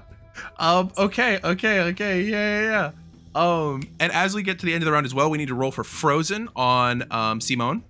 So you're gonna go ahead and roll me D10. If you roll a 9 or a 10, you break out. 10. Yay! Simone breaks out. Yeah. Woo! Okay. Cool. I feel like this is like karmic justice for that hypnosis that went away immediately. The other thing that does happen at this point is because a couple things that are gonna happen when we get to the trainer stage. But because Maisie had gone off to the side tunnel, you see immediately 2 flashes of red light that appear down the tunnel. And then you see like a Psybeam from Bronzong and a series of spinning leaves go off from Leafeon down the tunnel, and you hear explosions. It seems like some sort of battle is there as the third member of the group is being held off by Maisie. As we get into this, though, trainer stuff that's going to happen. Are any trainers putting themselves in dangers and going in the room? Gavin's sprinting at his dad. Okay. What is Gavin's agility die? D8. Okay, good to know.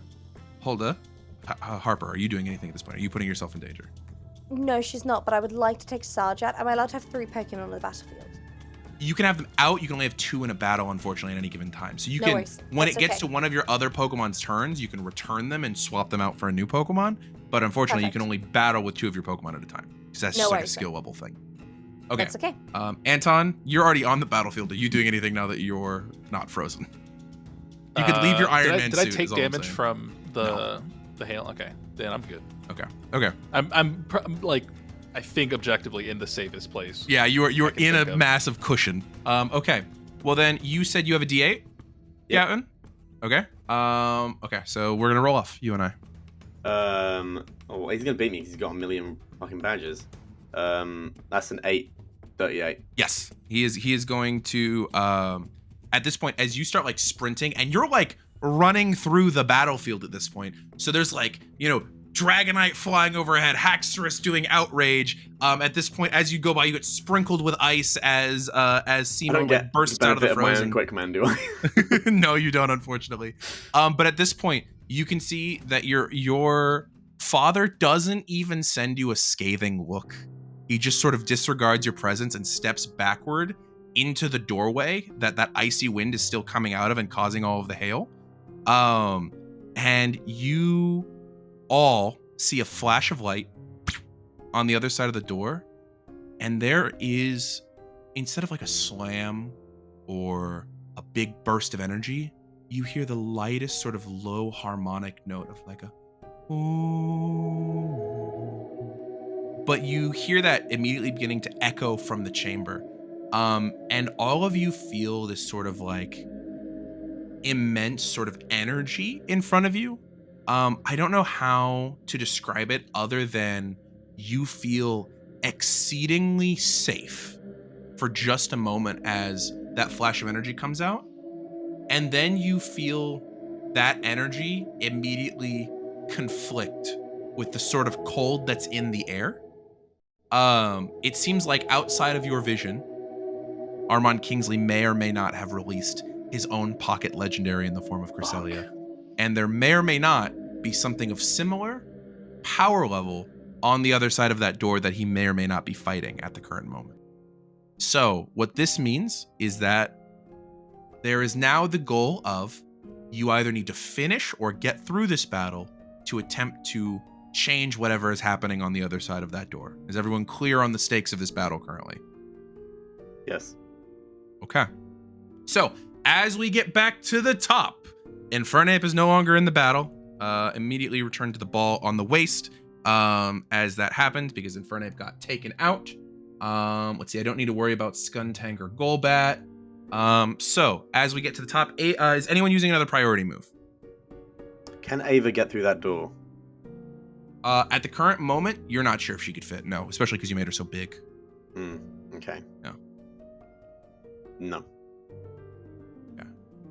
Okay, if no one is declaring priority moves, I'm going to continue with normal turn order. So, if that's the case, then Ava is going to be up first. Reminder that the current threats on the battlefield are Haxorus, Golurk, and a paralyzed Toxicroak. How wounded is Haxorus? Haxorus is hurt, but has not removed any of his friendship. Okay. So, in that case, Ava is going to dive bomb at Haxorus with a wing attack. Okay, sounds good. I'm going to roll physical defense. Okay. That's an explosion. 30. 30. Funnily enough, that is going to be a crit. Fuck yes. Go ahead and tell me what the damage is on that one. 8. Wait, no, sorry, wait, no. We don't double on crits. Sorry, it's been a while. You add 3, you don't double. Yeah, which means 7. 7. Okay, 7's still pretty good. Okay, as Haxorus, boom. What does that look like? Like Gavin is like got the fucking killer look, and Ava sees it, and Ava's like, it's very clear. Ava herself is beginning to understand the stakes of the fight. This is not a fun fight, what like we're used to. This is not a gym fight. This is a we need to deal with this fight. And Ava is adjusting accordingly. She fucking Full Metal Jacket and just drops with all the force they can, no regard for themselves. They probably hit the ground before they come back into the sky. And they drop that wing like fucking Stone Cold Steve Austin onto Haxorus's head. Okay, sounds good. And that's gonna hit for a buttload of damage. As we go past Ava's turn, it's going to go up into Prince's turn. And Prince is going to go in on Haxorus as well. We're focusing fire, and we're taking care of business. Okay. And is going to jump in, continuing with the Fury attack that was going on to Infernape. He's just switching it onto Haxorus now. Okay, sounds good. That's the wrong die. I need to roll. Roll D4 to see how many wounds it's gonna, or how many attacks. 4 attacks. Okay. That's fine. There we go. D10, roll D12 rather. That is an Explosion. a 11 on the first attack. Miss. Guessing misses. 12 on the second. Miss. 21 on the third. Hit. 14 on the third. Miss. On the That's fourth, going to be rather. one hit. Oh, God's sakes, that's 2 wounds. It's going to be 2 wounds to Haxorus. Yep. Or Chef, that is, what does that look like as Haxorus? I'm going to be honest, Haxorus isn't really dodging as much as Haxorus is tanking with strategy at this point. Yeah, just straight up, he is just jackhammering with his horn into Haxorus's sternum, and that the armor is just not giving in. Okay. Boom, boom, boom, boom. Just little cracks coming across the sternum as the 1 does hit. It then comes to Haxorus's turn, and I believe surrounding Haxorus currently, if I remember correctly, is Prince, Ava, Evie, Yoko, I believe, moved because Yoko fought Infernape, and Teddy, if I remember correctly. That's 5 Pokemon. Haxorus actually has to roll, though, because I only rolled a 1 for the number of turns Outrage was going to run. So Haxorus, as the Outrage sort of like finishes its first round, is actually confused. So I have to roll whether or not Haxorus hurts itself or not. So it's going to be a D10. If I roll an 8, 9, or 10, Haxorus is going to injure itself. Let's see here. That is going to be a 4. It is unfortunately not going to injure itself, and it is going to use its ability. Haxorus probably isn't staying up very long. Golurk won't be affected by this. Toxicroak's paralyzed and kind of useless anyway. Yeah, at this point, as Haxorus is a dragon that is confused and angry, there's another dragon in front of it that is very obviously pissing it off. I think I need every single Pokemon on the field that is not a flying type to make me a defensive roll, please. Every Pokemon? Every Pokemon that is on the field that is not a flying type. Or that is not currently flying, as Golurk is currently flying above the sky. Let's see. As a 7 from Prince. Okay, 7 from Prince. Gonna be a failure. Yay. Okay, what did Eevee get? That is a 6. 6? Okay, that's also gonna fail. Yeah. All right. What do Simone and Yoko roll? And it's just HP or defense? No, this is defense. Simone got a 15. Okay. And Yoko got 5. 5. Okay. So that means the only 2 Pokemon that succeeded were Toxicroak and it was Yoko who got the 15? Simone who got the 15. Those are the only 2 who succeeded and successfully avoid, as at this moment, Haxorus just takes its tail and whacks the ground as hard as possible. Boom! Boom! As waves of seismic energy stretch out from it as it hits with one of the strongest ground type moves known to man, Earthquake. At this point in time, everyone is going to go ahead and take, everyone who failed is going to take 3 ground type wounds. If you are weak to ground type, you're going to take 4. Oh shit. That's Prince. How the fuck is Prince weak to ground? Because he's a ground type and a poison type. Ground Those is are both ground, weak. yeah. Oh, okay. So Bean has fainted. Oh, are you not going to keep beating up with friendship? You have the friendship I can- points. That You do have the That's friendship. true. That's true. I'm gonna be like, hey, Bean, you've done this. If you go down, we can't heal and help the others. Okay? We gotta keep it up. You've been so good up to now. Come on, you little cutie bug. It's the little squeak that you hear. You just hear as it on the fucking ground like a bouncy ball. Okay. Is anyone else deciding any friendship or using anything? Nope. I think you see Simone, whenever he notices that the earthquake is going to happen, all of the vines will shoot out and kind of like stick into the wall and do that thing It's like where a it's stabilizer. just like Yeah. yeah, just so he Dude, like stays Groot at the still end of the while first everyone else- Guardians movie, where he like. Yeah, but just for myself. Well, speaking of, that immediately pulls us into Simone's turn. Yeah. Okay. How hurt is Haxorus looking? Haxorus is really fucked up. That's why Haxorus risked the earthquake. Okay. You guys have done a lot of yeah. damage to Haxorus. I think, I think we're going to, because who goes after me? After Simone is Golurk. Okay, I'm gonna go to Golurk then. So we're gonna goes- look at. Just a reminder to everybody, currently the order from the top goes Ava, Haxorus, Simone, Golurk, Toxicroak, Teddy, Eevee, Yoko. Actually, we're gonna do a attempt to Giga Drain on Golurk. So it's going to look similar to where the if it's still holding on to the vines from when it had did the ice punch from before, the vines are just going to wrap around its hand and start to kind of squeeze, and you'll start to see this like energy, this green sappy energy come from those rocks. Okay. As it tries to use a Giga Drain. And you're doing this to that's- Golurk. Let me the Golurk, roll yeah. spec defense. Not my highest, but Not my highest either. we can hope. Okay. I have a statistical advantage in the higher rank, but Yeah. still. You never know. You could roll like a god one of these days. So that's going to be a major wound plus stab Oh. plus weak to grass, right? Yeah. No, that does a lot. So that does a that'll lot be of damage. Six Okay. wounds. Yeah. Okay. And then I regain half that much. So you regain rounded down. 3? So I get my major Jesus. wound back. Tangrowth is a Um, fucking tank. Holy shit. Tank growth, more like it. Oh my um, god. And then I will kind of use those vines I had stuck into the ceiling and kind of pull myself up to kind of hang from the ceiling and not touch the ground. Okay. Knowing that earthquakes are imminent. Okay. Yeah, 100%. That I will keep that in mind. That's good to know. Kind of swinging.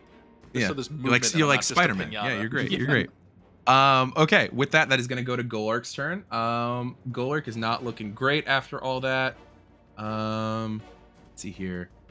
Yeah, I think Golurk is going to go for one of the bigger threats in the air, which is either going to be I'm going to roll to see if it's going to be Ava or Teddy is really I think where the issue comes in. So odds is Ava, evens is Teddy. Okay. So at this point in time, you see Golurk's like robot head like looks up at the swinging vine, is like not worth it. It is gonna turn, worth it. and the like the flaming like rocket bottom is going to, and you see its fist cover itself in ice again as it's going to rocket itself towards Teddy. Teddy needs to roll me physical defense. Okay. Ooh, ice isn't good against either of us. Well, it's Ice is twice not as gonna bad get against Teddy any because of Teddy Oh, Yeah. dragon. because Teddy is a dragon flying type, Oh, fuck. and I'm rolling a d20. Oh, is it a is my only special D20. defense or just normal defense? Physical defense. Yeah. What? So normal defense. So the D10. Just normal defense. Yeah, I Uh, apologize. yeah. Physical defense is normal defense. I apologize. Yes, that Okay, is what it is. that's okay. Have That a is real a good friend, 10 Teddy. plus 4. That is a 10. So 14. 14. So you prevented it from being a critical hit, but it's still gonna hit. So at this point in time, as Golurk rockets towards Teddy, its fist covered in ice, it's going to boom, just strike Teddy directly under the jaw. It's gonna deal 3 points or 3 ice wounds. However, because No. Teddy is double weak to ice, it's gonna take 5 total. And I'm gonna use some friendship points again and be like, you gotta do this, buddy. I know you can do this. You're gonna have to take Don't Teddy for a let Sparta this- after this. Yeah, I know. Go ahead like, and roll remember- Teddy's HP die for me real quick to see if Teddy freezes solid. HP is. You have more Pokemon than these two, right? One more. Yeah, one Oh, I more. exploded. I have Sarge. That's another 10 plus 4. I'm rolling really Okay. well with these dice. So 10 plus 4 is 14? Okay, thank God. 14, Yeah. I thought you were saying 10, and I thought I just froze your Pokemon. No, I rolled 5 plus 6, that's 11. But the fire type's gone now, so you could Yeah. you could give So, Teddy a at break. this point, Teddy takes it, and he doesn't freeze, but there is like a purple welt under his jaw that's like covered in ice crystals. Ooh. Dragonite! I'm guessing that's like the points that I've taken is minus my friendship points that I have, correct? Minus your friendship wounds. I also apologize. You're actually going to take an additional wound, so it's actually going to be 6, not 5. I apologize. Should Because apologize. Golurk has the I Iron really Fist mean right ability, which now. means all punching moves deal an additional wound. I think I technically should have done one more to Anton, but I'm only catching it now, so I'm only going to worry about it right now. I've used yeah. all my friendship points now. Okay, so now if that's it, if you had 6 in the route, that means that you don't have any more, which means that this is going I to had be if it 12. takes another Also hit, means- he's going down. That also means I know, Teddy's I had pissed 12. at you right now. Oh no. And you've been using Like, it. I had- That's fine. You can yeah. recover after This is a your one-shot, relationship. Burrty. Stop it's a one-shot. ruining dreams. Fine. Don't make Hulda cry. Don't do it. No, I feel so bad. I feel so bad. Well, next up it's gonna be Toxicroak's turn. Toxicroak, I gotta see whether or not Toxicroak's poisoned or paralyzed again. Oh, thank God I'm not paralyzed. Okay. Toxicroak, his most recent order was get out of here. Take your old man and leave. Yeah. I think Toxicroak is are you doing here? You're so old. Don't you have like a family to go to? Yoko's still sitting around, right? No. Go ahead and roll me a physical defense die for Yoko. My strongest. Oh, suddenly this guy's all fight. Yeah. It is a poison fighting What type. happened to, It what is happened to man. getting the Yeah, fuck leave- out of here? What about frog unity? Don't mess with me. That's 10. 10. Okay. So I'm going to succeed in a hit, but it is not a crit. At this point, as you see, Toxicroak's fist cover itself in lightning as it goes boom at Yoko. That's going to be 3 points of electric damage. So you're going to take a fourth one, if I remember correctly. And now we need to roll twice because we need to roll once for paralysis to see if you get paralyzed. So I'm just going to use, would that be 4 friendship to just Keep them up. negate the whole thing? Yeah, to negate the whole thing. Yeah. You're still going to take the status effects, though. So you do need to worry about that. Yeah, so hold on. I'll do this, and I'll just take 1 Okay. wound and negate the major. Okay. So we need you to roll your HP die to see if you're paralyzed. Okay. And what do I need to get for that? You need to roll an amount, so you just need to roll your HP die. Okay. It's 10. Oh, thank God you beat the 8. Okay. And now you need to roll to see if you're poisoned. As Toxicroak has the poison touch ability, you're gonna see it, and you are not paralyzed, but you see Yoko has a bright purple stain that starts to go across her body as she's gonna take poisoning. Matt, I want to apologize that I've poisoned you in yet another battle. I'm sorry, buddy. It happens all the I time. think it's targeting. It is. I think it is. It's motivated. I think. But next up is gonna be Teddy's probably last turn. Oof. Oh boy. Yeah, maybe. Yeah, probably. Oh, I love my boy. Okay. What he's gonna do, he's gonna go out with a bang, I guess. Self-destruct. No! Wait, why is it not showing me? There we go. I think he's just gonna do a wing attack again. Against Okay. the. Who's he I'm wing so attacking? Sorry. Sorry, I can't remember the Pokemon name of the dragon. The dragon, the golem, or the frog? The dragon. The dragon. Okay, Haxorus. Yeah, because it's got axe Yeah. on its face, so it's Hax. Axe. The Hex. Haxorus. Not Haxorus. And it's Yeah. cheating in the game, attacking. It's hacking. Yeah. So wing attack on Haxorus. Let's see if you hit. I'll roll my physical defense. You roll your regular attack. Okay. Okay. Please. I got to tell you right You've been now rolling so that well. that No, I shouldn't have intimidates a said lot of that. work. I shouldn't have said that. Ugh. I should have said you've been Well, I rolling also so rolled very well. poorly. What did you roll? Well, firstly, I rolled a 1. Oh, And okay. then Total. I have to add You gotta add the 4 on rank. top of that, and that's a 5. That's below my minimum, which I almost rolled my minimum. I rolled a 2, but I get to add 6, so I was rolling an 8. So Yeah. because I won the roll, I get to say how this goes.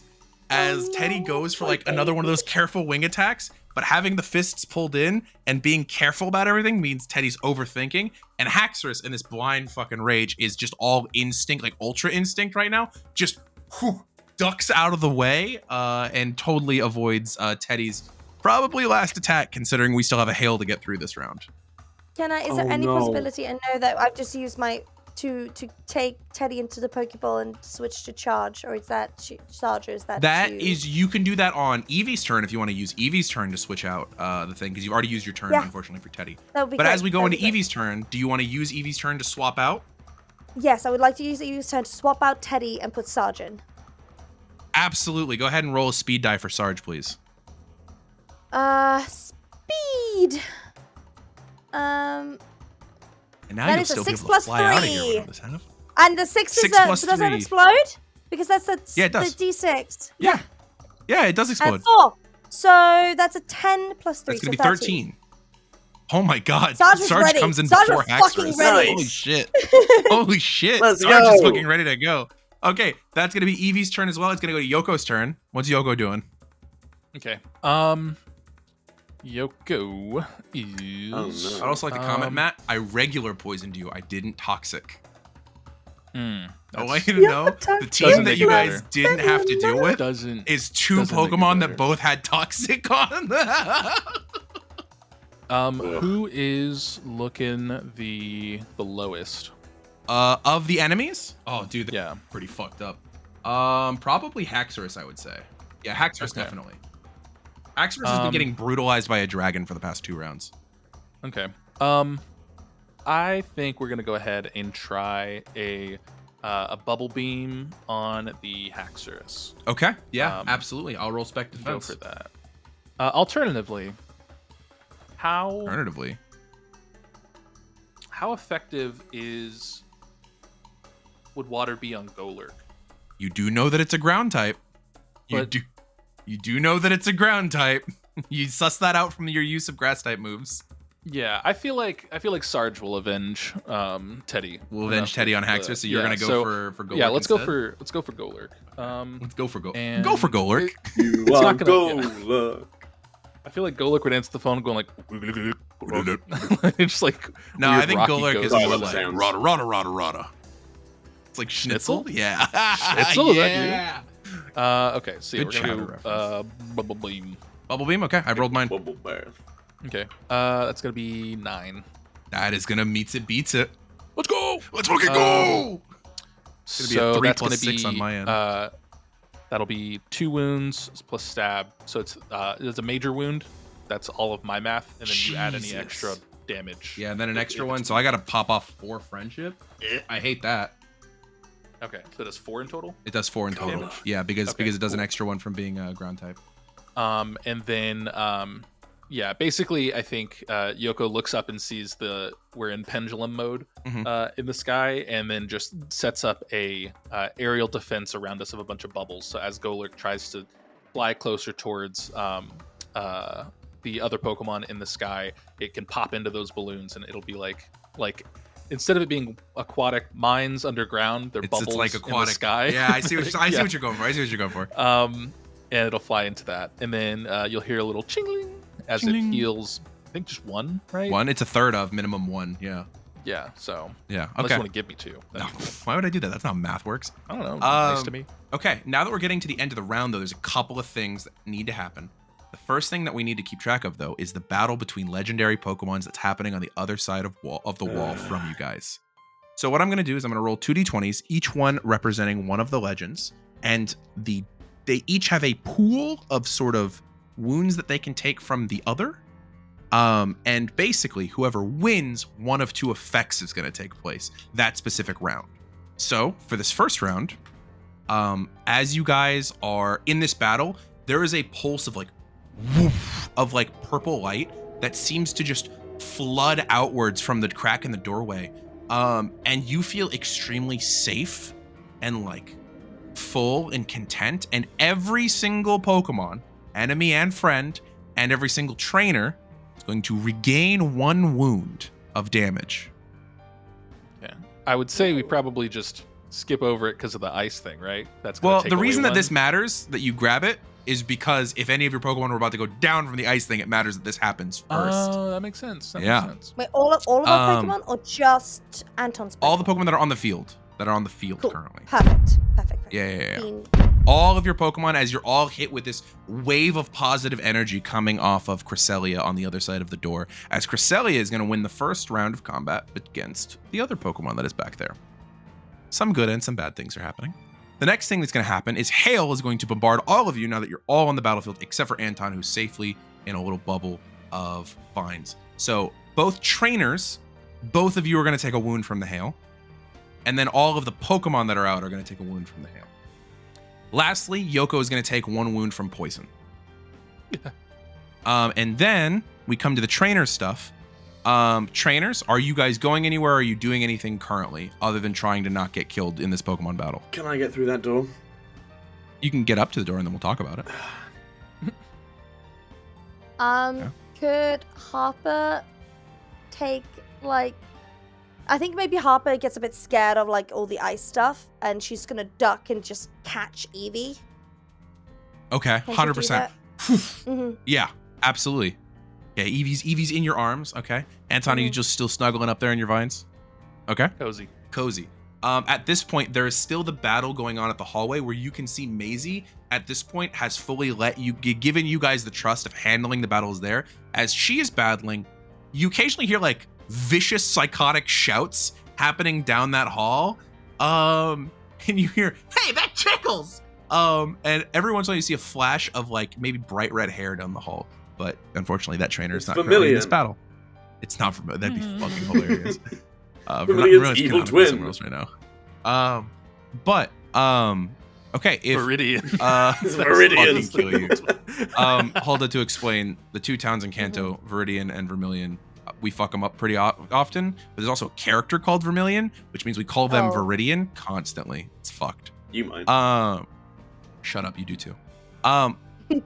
Gavin, as you make your way across the room and you get to the door, you see the crack. It's about human size, and you go to run through and poof, you fucking bounce your head off of a psychic invisible shield that is there. However, you do get a glance through the doorway. As you can currently see that about 20 feet through the door, your father's form is there, clenching his coat around himself as bits of ice and frost begin to appear along his shoulders and his back. His face and skin has gone completely red. In the face of in front of him, there is this gorgeous Pokemon that is probably only 5 feet tall, with this like lavender blue back and these pale, almost like amber features of this crescent moon face designed with a bright purple gem and these glimmering pink and white rings, similar to like Saturn's rings, coming off of the side of it as it's glowing with purple energy. And it is currently facing down a Pokemon that looks like it's half frozen into a wall still. And it's hard to see where the ice chunks of the wall end and the crystalline icy body of a bipedal humanoid-esque creature with a wide crystalline structure and 7 yellow glowing dots inset is currently blasting icy winds towards Cresselia as you spot this creature. And you don't know this creature's name in terms of its lore, but there is this almost mystical worshipping connection that you feel this creature bigger than you. And the name Regice pushes itself past your lips. But that is what you see. You feel that there's a psychic shield in front of you, and as you bang on it ever so slightly with your fist, you do note Cresselia's head like inch slightly to the side, as though it's currently keeping up concentration on this shield. You feel like if you try and fuck with this shield, you might affect the outcome of this battle. However, it's going to need something a lot stronger than you as a trainer to affect this shield. Yeah, I'm just going to fucking beat my fist against it, even if it does nothing. And as everything's happening and everything is going crazy, I have to roll a d10 real quick. And in that moment, there's a quick flash of light. And you're not sure what happened, but that originated in the room. And any one of you who take the time to notice realize that there are 2 individuals missing from this fight, as Toxicroak and Charon are no longer present in the battle. Anton, from your seated position up top in the vines, you barely noticed the quick little escape rope yank that Charon managed to get his semi-paralyzed fist around, and he evac'd him and his Pokemon. So Toxicroak is no longer there. We're down 1. Okay. But as we go into the next round, we're going to start with Ava's turn, if that at all affects Ava's round. I'll take out Haxorus, because then we've got both Sergeant and Simon that can both go in on Golurk. Simone. Sorry, you've written it down as Simon. I fucked it up. Yeah. And Simone. I removed the E because Anton said that's properly what it was. So I removed the E. That's how it is. That's how it is in Gurren Lagann. Yeah. So talk to the other animation company. I don't know. So Ava is going to go after Golurk, so that there's a clear space for both Sarge and Simone to go after Golurk. Okay. And we're not going to go... wait, I rolled this thing. I did just... I rolled instinctively. You haven't declared what you're doing, so I don't know why you're rolling yet. Okay, never mind. Just rolled fucking 20. I was like, you haven't declared to me what you're doing. You're just rolling dice. What I was going to do before I rolled the thing was aerial ace, because I wasn't going to risk it, and then I rolled a crit. Okay. So you're going to aerial ace, which means you don't need to roll. So, yeah, Ava just dropped that fat fucking wing attack into Haxorus, and seeing that it's just like stumbling around and about to go down, it's just going to coup de grace with an aerial ace. Uppercut and knock this thing on its ass. Okay.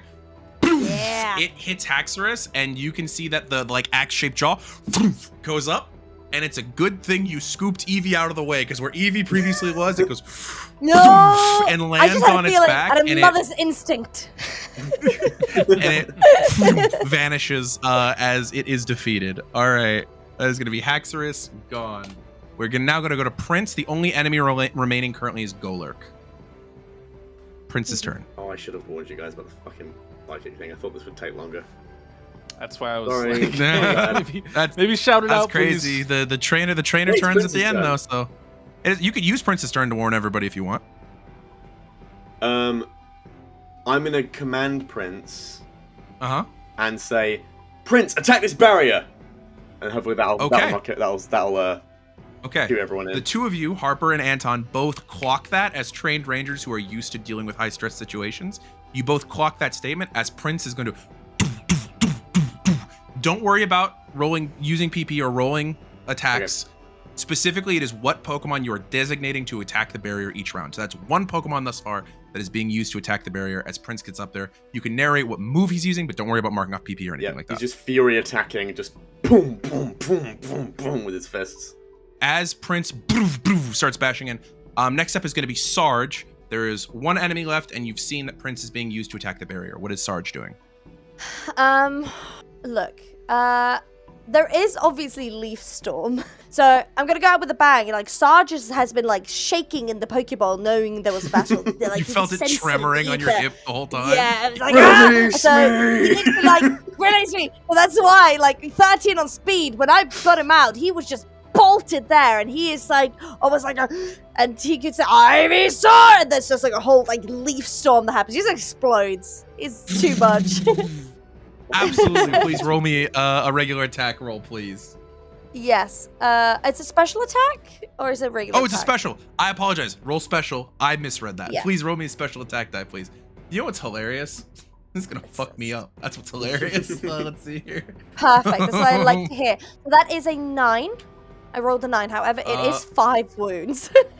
So, as you come in, what does it look like as this Leaf Storm at Golurk? It'll be 6, won't it? Because It's kind of, I like to, Get there. yes, it is 6. So I like to think of it like a hand grenade in some ways. Like you just like throw a bomb in there, and there's just like, there's so much, you don't know what is leaf and what is just dust and soot and ice just like exploded almost in the middle of the battlefield.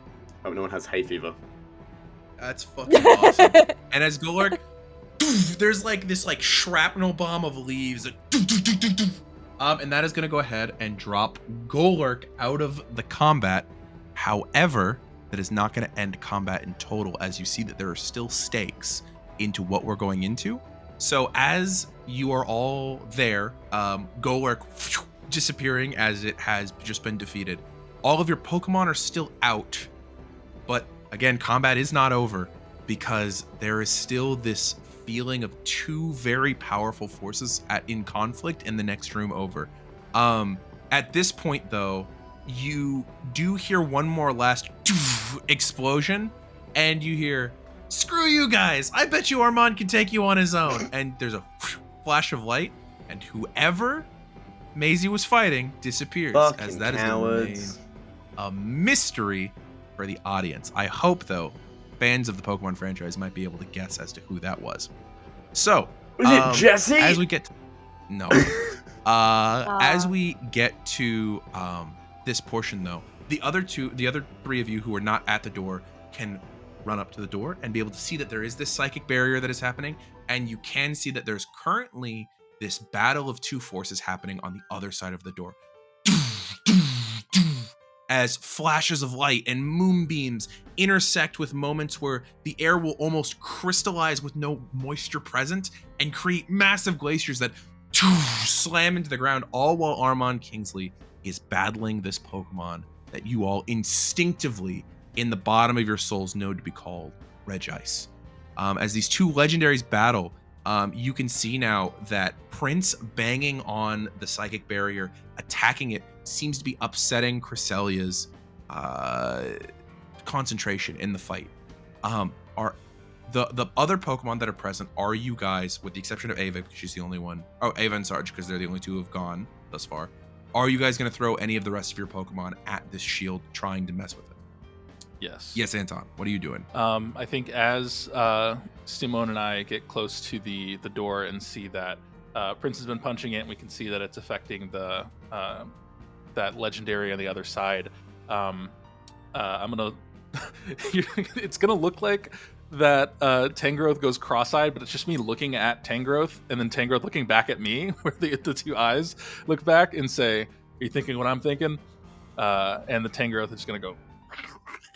Where it's just the vines creaking together, and we're gonna grab both sides of the door, and you're gonna see a vine shoot out across the room to the other wall, and the vines that are attached to the door are slowly gonna stretch out further as the vine that goes from our back slowly pulls us back farther and farther against the room like a really large slingshot, and we're going to let go as we fly towards it and try and hit that psychic wall with a brick break.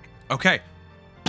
You're slamming. Ooh, brick breaks specifically made for breaking down psychic barriers. I'm going to count you for 2 specifically on yours. Oh, well, I was gonna also use my trainer ability, Fist of Friendship, and dump. Okay. I'll 10 points of friendship. Oh my god. That's fucking valid. Okay, I'll count you for 3. This one Just time. saying. I got you. 10 points okay. of friendship for 1 extra damage. Hey, this Actually, is a one I shot. won't do that if it's only going to be the one, but Okay. if it's only going to be 1, I won't. Okay, you It's can fine. still I'll take activate 2. a large I'll take 2. portion of your Fist of Friendship, and It's I'll fine. count you I'll for just 3. take 2. I don't want to lose that much friendship for that. Okay. It's a one shot. You can always get it back. It was a big slingshot. It's dope. Okay. Is any other Not that Pokemon dope, attacking currently? Is Eevee attacking or no? I guess okay. Yoko is also out currently. Is I Yoko mean, attacking? she I can. would return Yoko for Herc. Bean can attack. She can do sand attack. I guess. Being the Eevee, okay. She just struggles against it, against the shield. Okay, so that is going to be 2 from Simone, 1 from Prince, and 1 from Bean. It's going to be 4 total as the negative towards Herc's Cresselia. attacking as well. Is Herc? Did you release Herc? I said I swapped out Okay, that's Yoko good. for Herc, and he's doing arm thrust, which is like multiple. That's 5 Fighting total hits. against working against Cresselia. Okay. So Cresselia is going to be rolling with a 5 penalty, which is going to put it under Regice in this roll. At this point, as the 2 forces are in conflict, boom, boom, hitting against each other, Regice's power is going to temporarily, for just a moment, overcome Cresselia's, and a blast of cold is going to come out the door. All of your Pokemon that are out, and each of you are going to take 1 wound from the ice, and then you're going to take another wound from the hail that is still continuing. Everything's going to take 2 wounds as this battle continues. At this point in time, Maisie is going to run forward towards you guys, and you see that both Bronzong and Leafeon are heavily injured, but both still up. And at this point, they're both going to begin attacking. I'm assuming that now each of you are sending both of your Pokemon at this psychic wall. Yes. Jeez. Okay, so that's going to be, unless anybody else has specifically barrier breaking moves, because Brick Break is actually a very specifically good move here. I'm going to count you each of the Pokemon as 1 minus towards. I'll swap out Prince for Queenie and use Brick Break. Okay, so that's Brick Break. Okay, that's going to be 3 from Gavin, 3 from Anton, 2 from Harper, and 2 from Maisie. It's going to be 4, 6. That's going to be 10 total. So now at this point, Cresselia will be rolling with a minus 10 to Cresselia's rolls. Okay. Let's see here. Okay, so that's going to be a net miss of 12. So at this point, as you guys are banging on the psychic barrier, boom, boom, boom, and bombarding it, you can see at one point Cresselia like pushes out of the way, this shimmer of like safe moonlight being forced out from behind her, and she goes to attack at Regice, and you see she jolts at one point right as 2 Brick Breaks boom boom into the side of the shield, right as Eevee pushes into it, right as Sarge throws more leaves at it. As all of these Pokemon are getting struck into the shield, Cresselia jolts to the side, just misses the dodge and gets fucking boom by a semi-truck sized piece of ice that Regice now rips one arm out of the wall and slams it down on Cresselia. I don't believe there's anything more that you guys can do, so I'm going to roll again, and this is just going to continue to be a contested roll. Actually, you know what? I'm going to let you guys roll for the legendaries that are going. I'm going to go ahead and start with the two Rangers, because Burrty, you and I have a thing to talk about just in a second. So, Anton, you're going to roll me a d20 for Cresselia, and Harper, you're going to roll me a d20 for Regice. 17, okay. That's a total of 7 because you got a -10 currently. I rolled a 5. Okay, so Cresselia is still gonna win this one. As at this point, Cresselia gets hit by this semi-truck sized piece of ice, and the ice shatters and seems to hold in place for a moment. And then like psychic barriers create underneath it to push it off to the sides. At this point, it net even, so you guys are going to take no damage from hail because you're going to get the one from the thing, and then it's going to net 0. But at this point, there is a look of annoyance on Armand Kingsley's face as he sort of glares back towards you guys. And Gavin, you know that your father has recognized you at this point. He knew exactly who you and Maisie were. He does not seem to give you any particular amount of care more than he's giving like the Rangers, more than Maisie. It is just sort of like you are all an equal level of nuisance, and he doesn't care for your existence. Oof. But as that happens, Cresselia went ahead and won that roll, so that means that Cresselia's net total is going to go up. Okay, this time, can I get Harper and Gavin to... Harper, can you roll me a d20 for Cresselia? Gavin, can you roll me a d20 for Regice? Can we hear through the barrier? You can hear large reverberations going through the stone. You don't know if conversation would be possible through the barrier. Okay. That's a 10 on the die. It's a 10 on the die for Regice. Okay. Yes, that is a 5 again. Okay, so this time, Regice is going to go ahead and win, as those psychic shields that exist are going to crumble as the little chunks of ice build themselves back up and almost grasp along Cresselia's back. Difference between 10, it's going to be okay. It's going to give another 15 to Regice. You can see at this point that Cresselia is on the verge of being defeated. Are you sure that you are making this decision to allow Regice to defeat Cresselia? I don't like the way you said that. No matter what you choose, there will be lasting consequences to Kanto and the world of Unbeatable as a whole.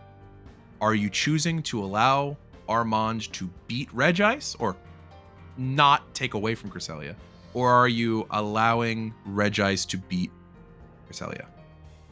What do you think, Gavin? What do you think, Burrty? I think that by enslaving Cresselia, the damage of taking Cresselia has more or less been done. I think letting him defeat Regice will have worse consequences. Legendary Pokemon are part of the ecosystem of the world. Okay, and then Anton and Harper, do you have any thoughts on this? I all agree. about it, to be It honest, was I agree. sleeping, and it probably just got woken up. So that means we're going to do one more roll. Anton, you are going to go ahead and you're going to be rolling for Regice this time. Gavin, you are going to be rolling for Cresselia. Please roll me d20s. 12. 20. Minus 10 is going to be 10.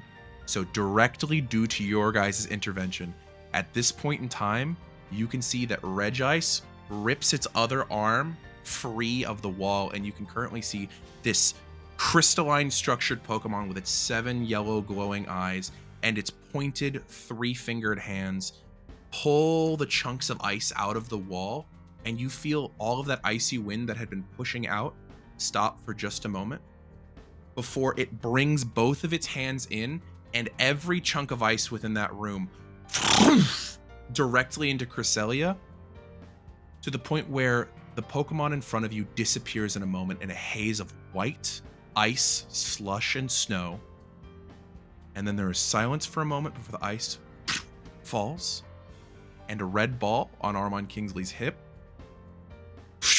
returns Cresselia. And there's a moment where the barrier flickers, but before you can act, on the barrier flickering, you can see that the hand that had already been on his hip sighs and he goes, well, better luck next time. Good win.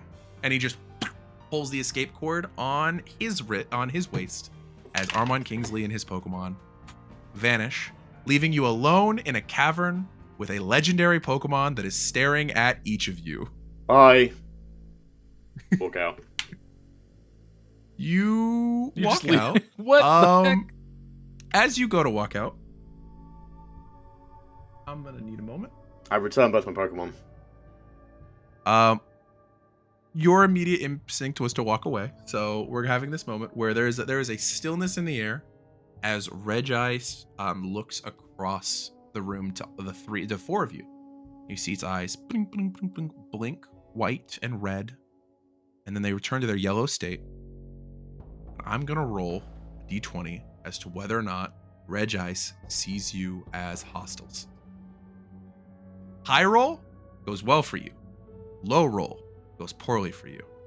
Okay.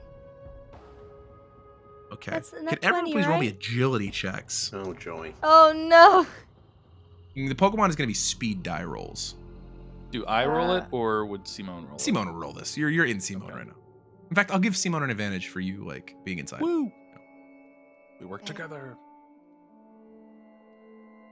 Could Escape we have ropes done are anything to a help good item. influence the Pokemon's perception of us? The fact that you were helping in the first place is what made the roll happen. If you hadn't been like actively helping, it would have just gone at you. Hmm. Yeah. Like if you had decided to stop attacking Cresselia's wall, it would have just seen you as hostiles and attacked immediately. Ooh, well, that's a 1. Okay. Well, that's not great. So 5. So Okay. Oh wait, no, I have an advantage. Please. You do have an advantage. 8. Okay. Well, it's still pretty good. Okay. Harper? so I rolled 5 in total for my agility. Evie rolled sorry, I'm trying to remember numbers. Evie rolled a 6 in total, and Sarge Okay. rolled 12. Okay. Oh, Sarge is making up for both of you. Okay. Yeah. All Kirk right. got an 8. And then, Gavin, what did you I roll? rolled a 7. I said I'd return my Pokemon. Did that go off? It will in just a moment, but I'll yeah, that's fine. Because at this moment, as it like looks at you, the eyes on the very ends, because if you'll remember, it's a row of 5 eyes and then one above and one below. The ones on the end both flicker to red, and the ones on one inside flicker to red, and you realize that it's giving you guys a countdown to run. With the agility Shit. dice that you have rolled currently, I'm going to be honest, Sarge is doing a lot of the work here because it's keeping up for Harper. Because Harper, you were the only one who had failed here. Yeah. At this moment, I'm assuming, this is an assumption, please correct me if I'm wrong. I'm assuming that when a legendary Pokemon gives you guys the option to run, you guys are going to run. Yes. Yeah. I am, at least. Okay. You I run like for to the think exit. that Which exit are you Harper running is for? Are you slower running- because she's Mhm. going like, I'm so sorry, didn't mean to, I'm so sorry. As she's going backwards, that's why she's a bit slower as well. Okay.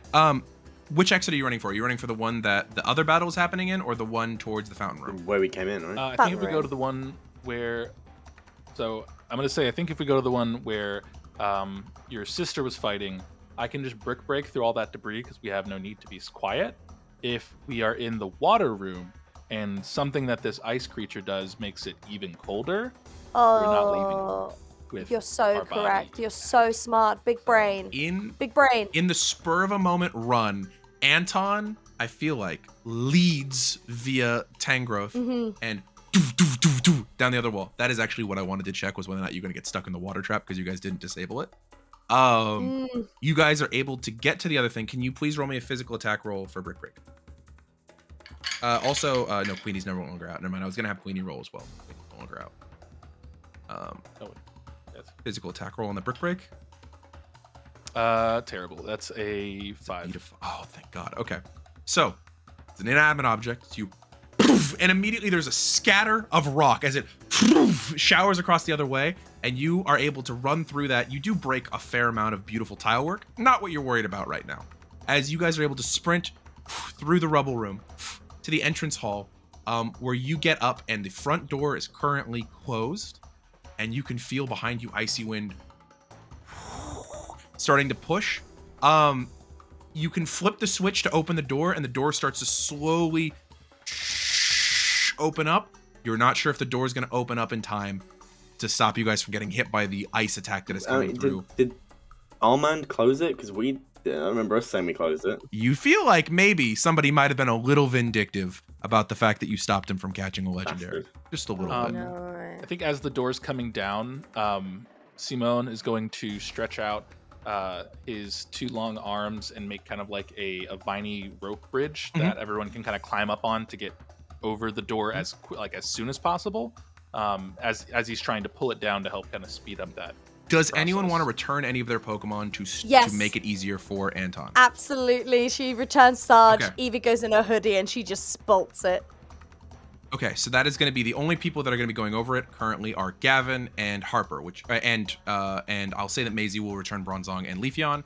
So at that point, that's Herc is returned. and Herc is going to return as well. Okay, so then at that point, go ahead and roll me let's go ahead and let's roll a HP roll for Simone, but you're going to take a penalty equal to the number of people going over, so that's going to be 3. So Okay. roll me an HP minus 3. Ooh. That will be so that's 7, 11, minus 3. That'd be 8, right? Yeah, 8. Okay. So you reach your vine up there at that point. The other 3 of you start to climb, pushing forward. At this point, it's not about your agility, though. It's about how well this bridge holds up. You can feel ice behind you beginning to like whip up within the temple. The door is ever so slowly opening, and the gap is just wide enough. You first one out is going to be Harper, pushed out the gap. You fall on your ass in the grass outside where it's still burnt and scorched, but you're able to scramble out to the side. Next up, Gavin, you're able to go off to the side where you land in the puddle that you left before from your soaked water coming up the waterfall. Maisie flips out, and it comes down to Anton. Anton, you and your Pokemon Simone are trying to pull yourself out the door, and it's mostly open at this point. You need one more agility check because your first roll was not quite good enough to get everybody out safely. So, Great. can you make me one agility roll? Can they get help if Harper sees that they're struggling to like help them? Unfortunately not. This is No. a split-second decision. 8. 8? Okay. At that point, you are able to drag Simone's body using your sort of like interior control and flip off to the side and push yourself against the wall as a massive cannon of icy air out through the tunnel entrance. At this point, blasting snow and sleet and hail and just moisture and ice through the entrance, and it is like a never-ending current of ice that out in front of you, and you can see it blasting into the distance, and immediately you begin to hear the of storm clouds above you. As the seal on Regice has been opened and the Pokemon was not defeated, this area begins to enter hail. But it does not seem that this legendary Pokemon is interested in tracking you outside of its temple, and you all have successfully escaped the Temple of Regice.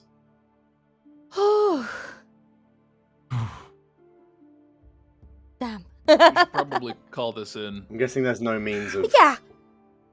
There's no point trying to chase my dad.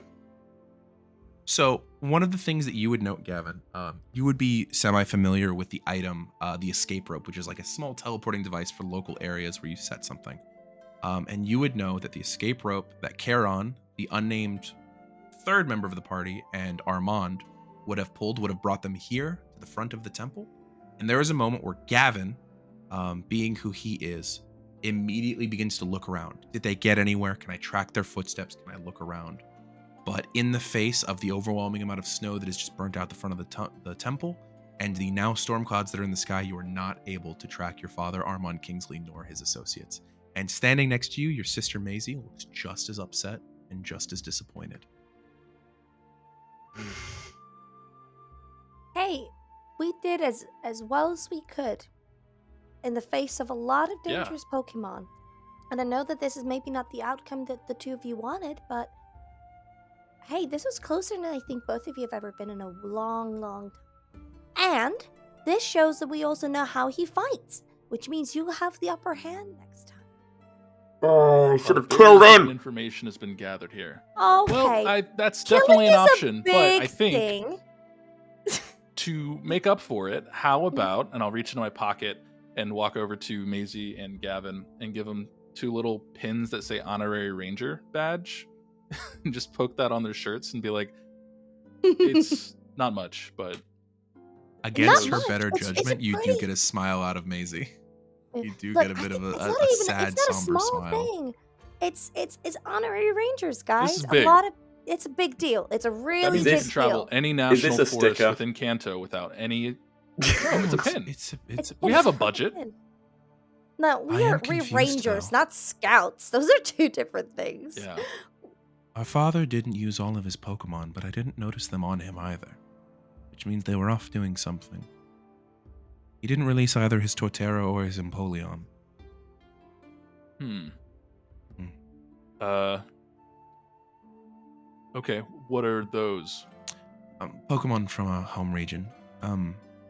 Well, I suppose then we should accompany you back to the Ranger Outpost and make them aware of the fact there is a new legendary released within their region. Yeah, and maybe sooner than later. The vines are getting kind of hard to work with it being cold. So we should get a move on, guys. But good work, good hustle, and I think we're all destined for great things. I think so too. Well, I don't think so. I know so, Anton. That's the Why type are of we? attitude Why are we we? need. Why are we children entertainers? And like, all right, guys, we've had a great adventure, and I know that you're gonna do great things as well. Well, next up in the next episode. I love the fucking, like, you guys being all positive and hey, it's gonna. Meanwhile, Gavin with a fucking storm cloud above his head is like, should have fucking killed All right. him. You know what I think, Anton? I think He we needs need a to be proper dead. ranger lunch. We're in 2 different genres proper right ranger. now. We do. As you guys are Yeah, chatting, we need to- Anton, you see Yoko has like out of her own ball, and she's actually the one making the little storm cloud above Gavin. All right, Yoko. Okay, come back. Okay. Yeah, we should definitely go because I think we need to let people know we just saw God. I think In a way. As you're saying that, Anton, you would actually remember Ranger Code 18-21-14. In the event of encountering a rampaging legendary Pokemon, call for immediate assistance and flee. All right, we've not done either of those yet. We Let me fleed. just We pull have up my fleed. walkie. We have fleed. However, we have not We're called outside the front door. it in. Yeah. Or have we been moving? I didn't assume that you were, but I think I heard Gavin say something. yeah. I know it's gonna turn up nothing, but Gavin would definitely scour the area for at least like an hour or so. Because if the only 2 Pokemon he's got left are Empoleon and Torterra, neither of those are flyers or teleporters. What your sister was pointing out earlier is he didn't have either of the Pokeballs on Okay. him either, was the big thing. But over the following hours and days, there's a quick scan of the area done as you guys call in assistance, both of your rangers following close to their protocols. Maisie doing her utmost to work with them because she recognizes that's the only way she's ever going to get anything done.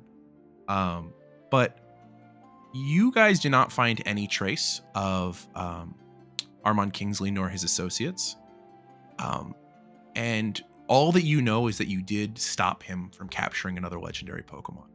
However, given the scares that have happened in the country recently and the balances of powers that have shifted, none of the stories that you talk about make it to the news. It has not become general knowledge as to the reason why Fennel Valley, suddenly in the center of Kanto, quite a temperate region, has become iced over and snowed over in that time. You are also kept on a relative quarantine for 2 weeks, as you are humans that have encountered a legendary at a close range. Radiation sickness are more just, they want to make sure that everything's okay and nothing will be affected.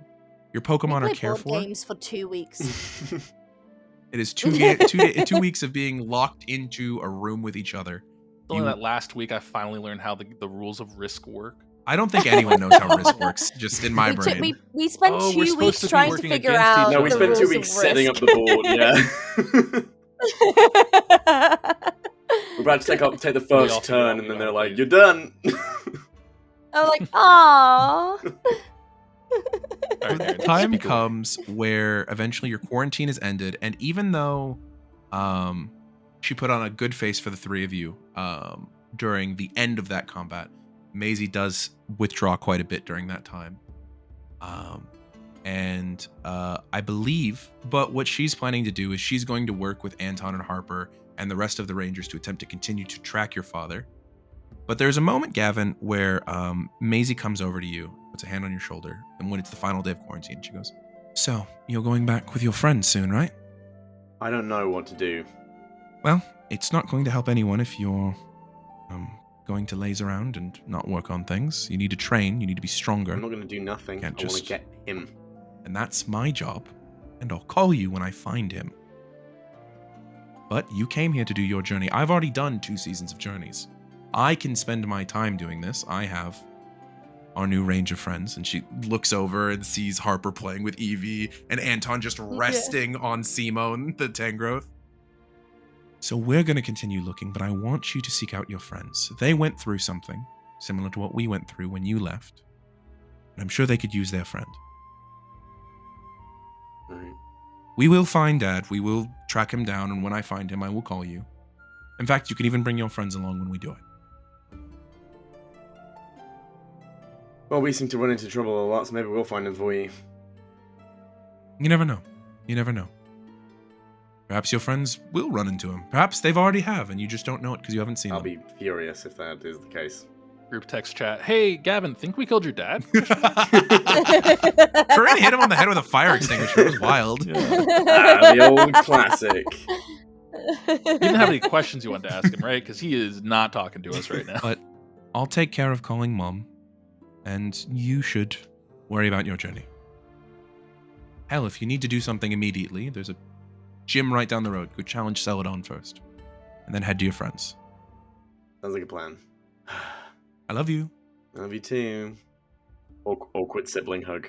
And as the 2 siblings give their awkward sibling embrace, and Anton and Harper are playing with their Pokemon as your quarantine ends, that's where I'm going to call the end of this special episode of Unbeatable. Thank you all so much for joining us. Thank you, Hulda, for coming in as an extra player. We really appreciated having you. All right, everybody. You too, Goodbye. Thank you. Goodbye. Today's episode of Unbeatable is brought to you guys over on our Patreon. Specifically, thank you Sunlit Rooster for supporting us at the champion tier. We could not make this show without you, and we appreciate you guys so much. Thanks for watching this episode of Unbeatable. To support us, head on over to our Patreon and get access to our Discord, where we interact with our community and we gather questions for our monthly Q&As. Thanks for spending time with us, and remember, stay unbeatable.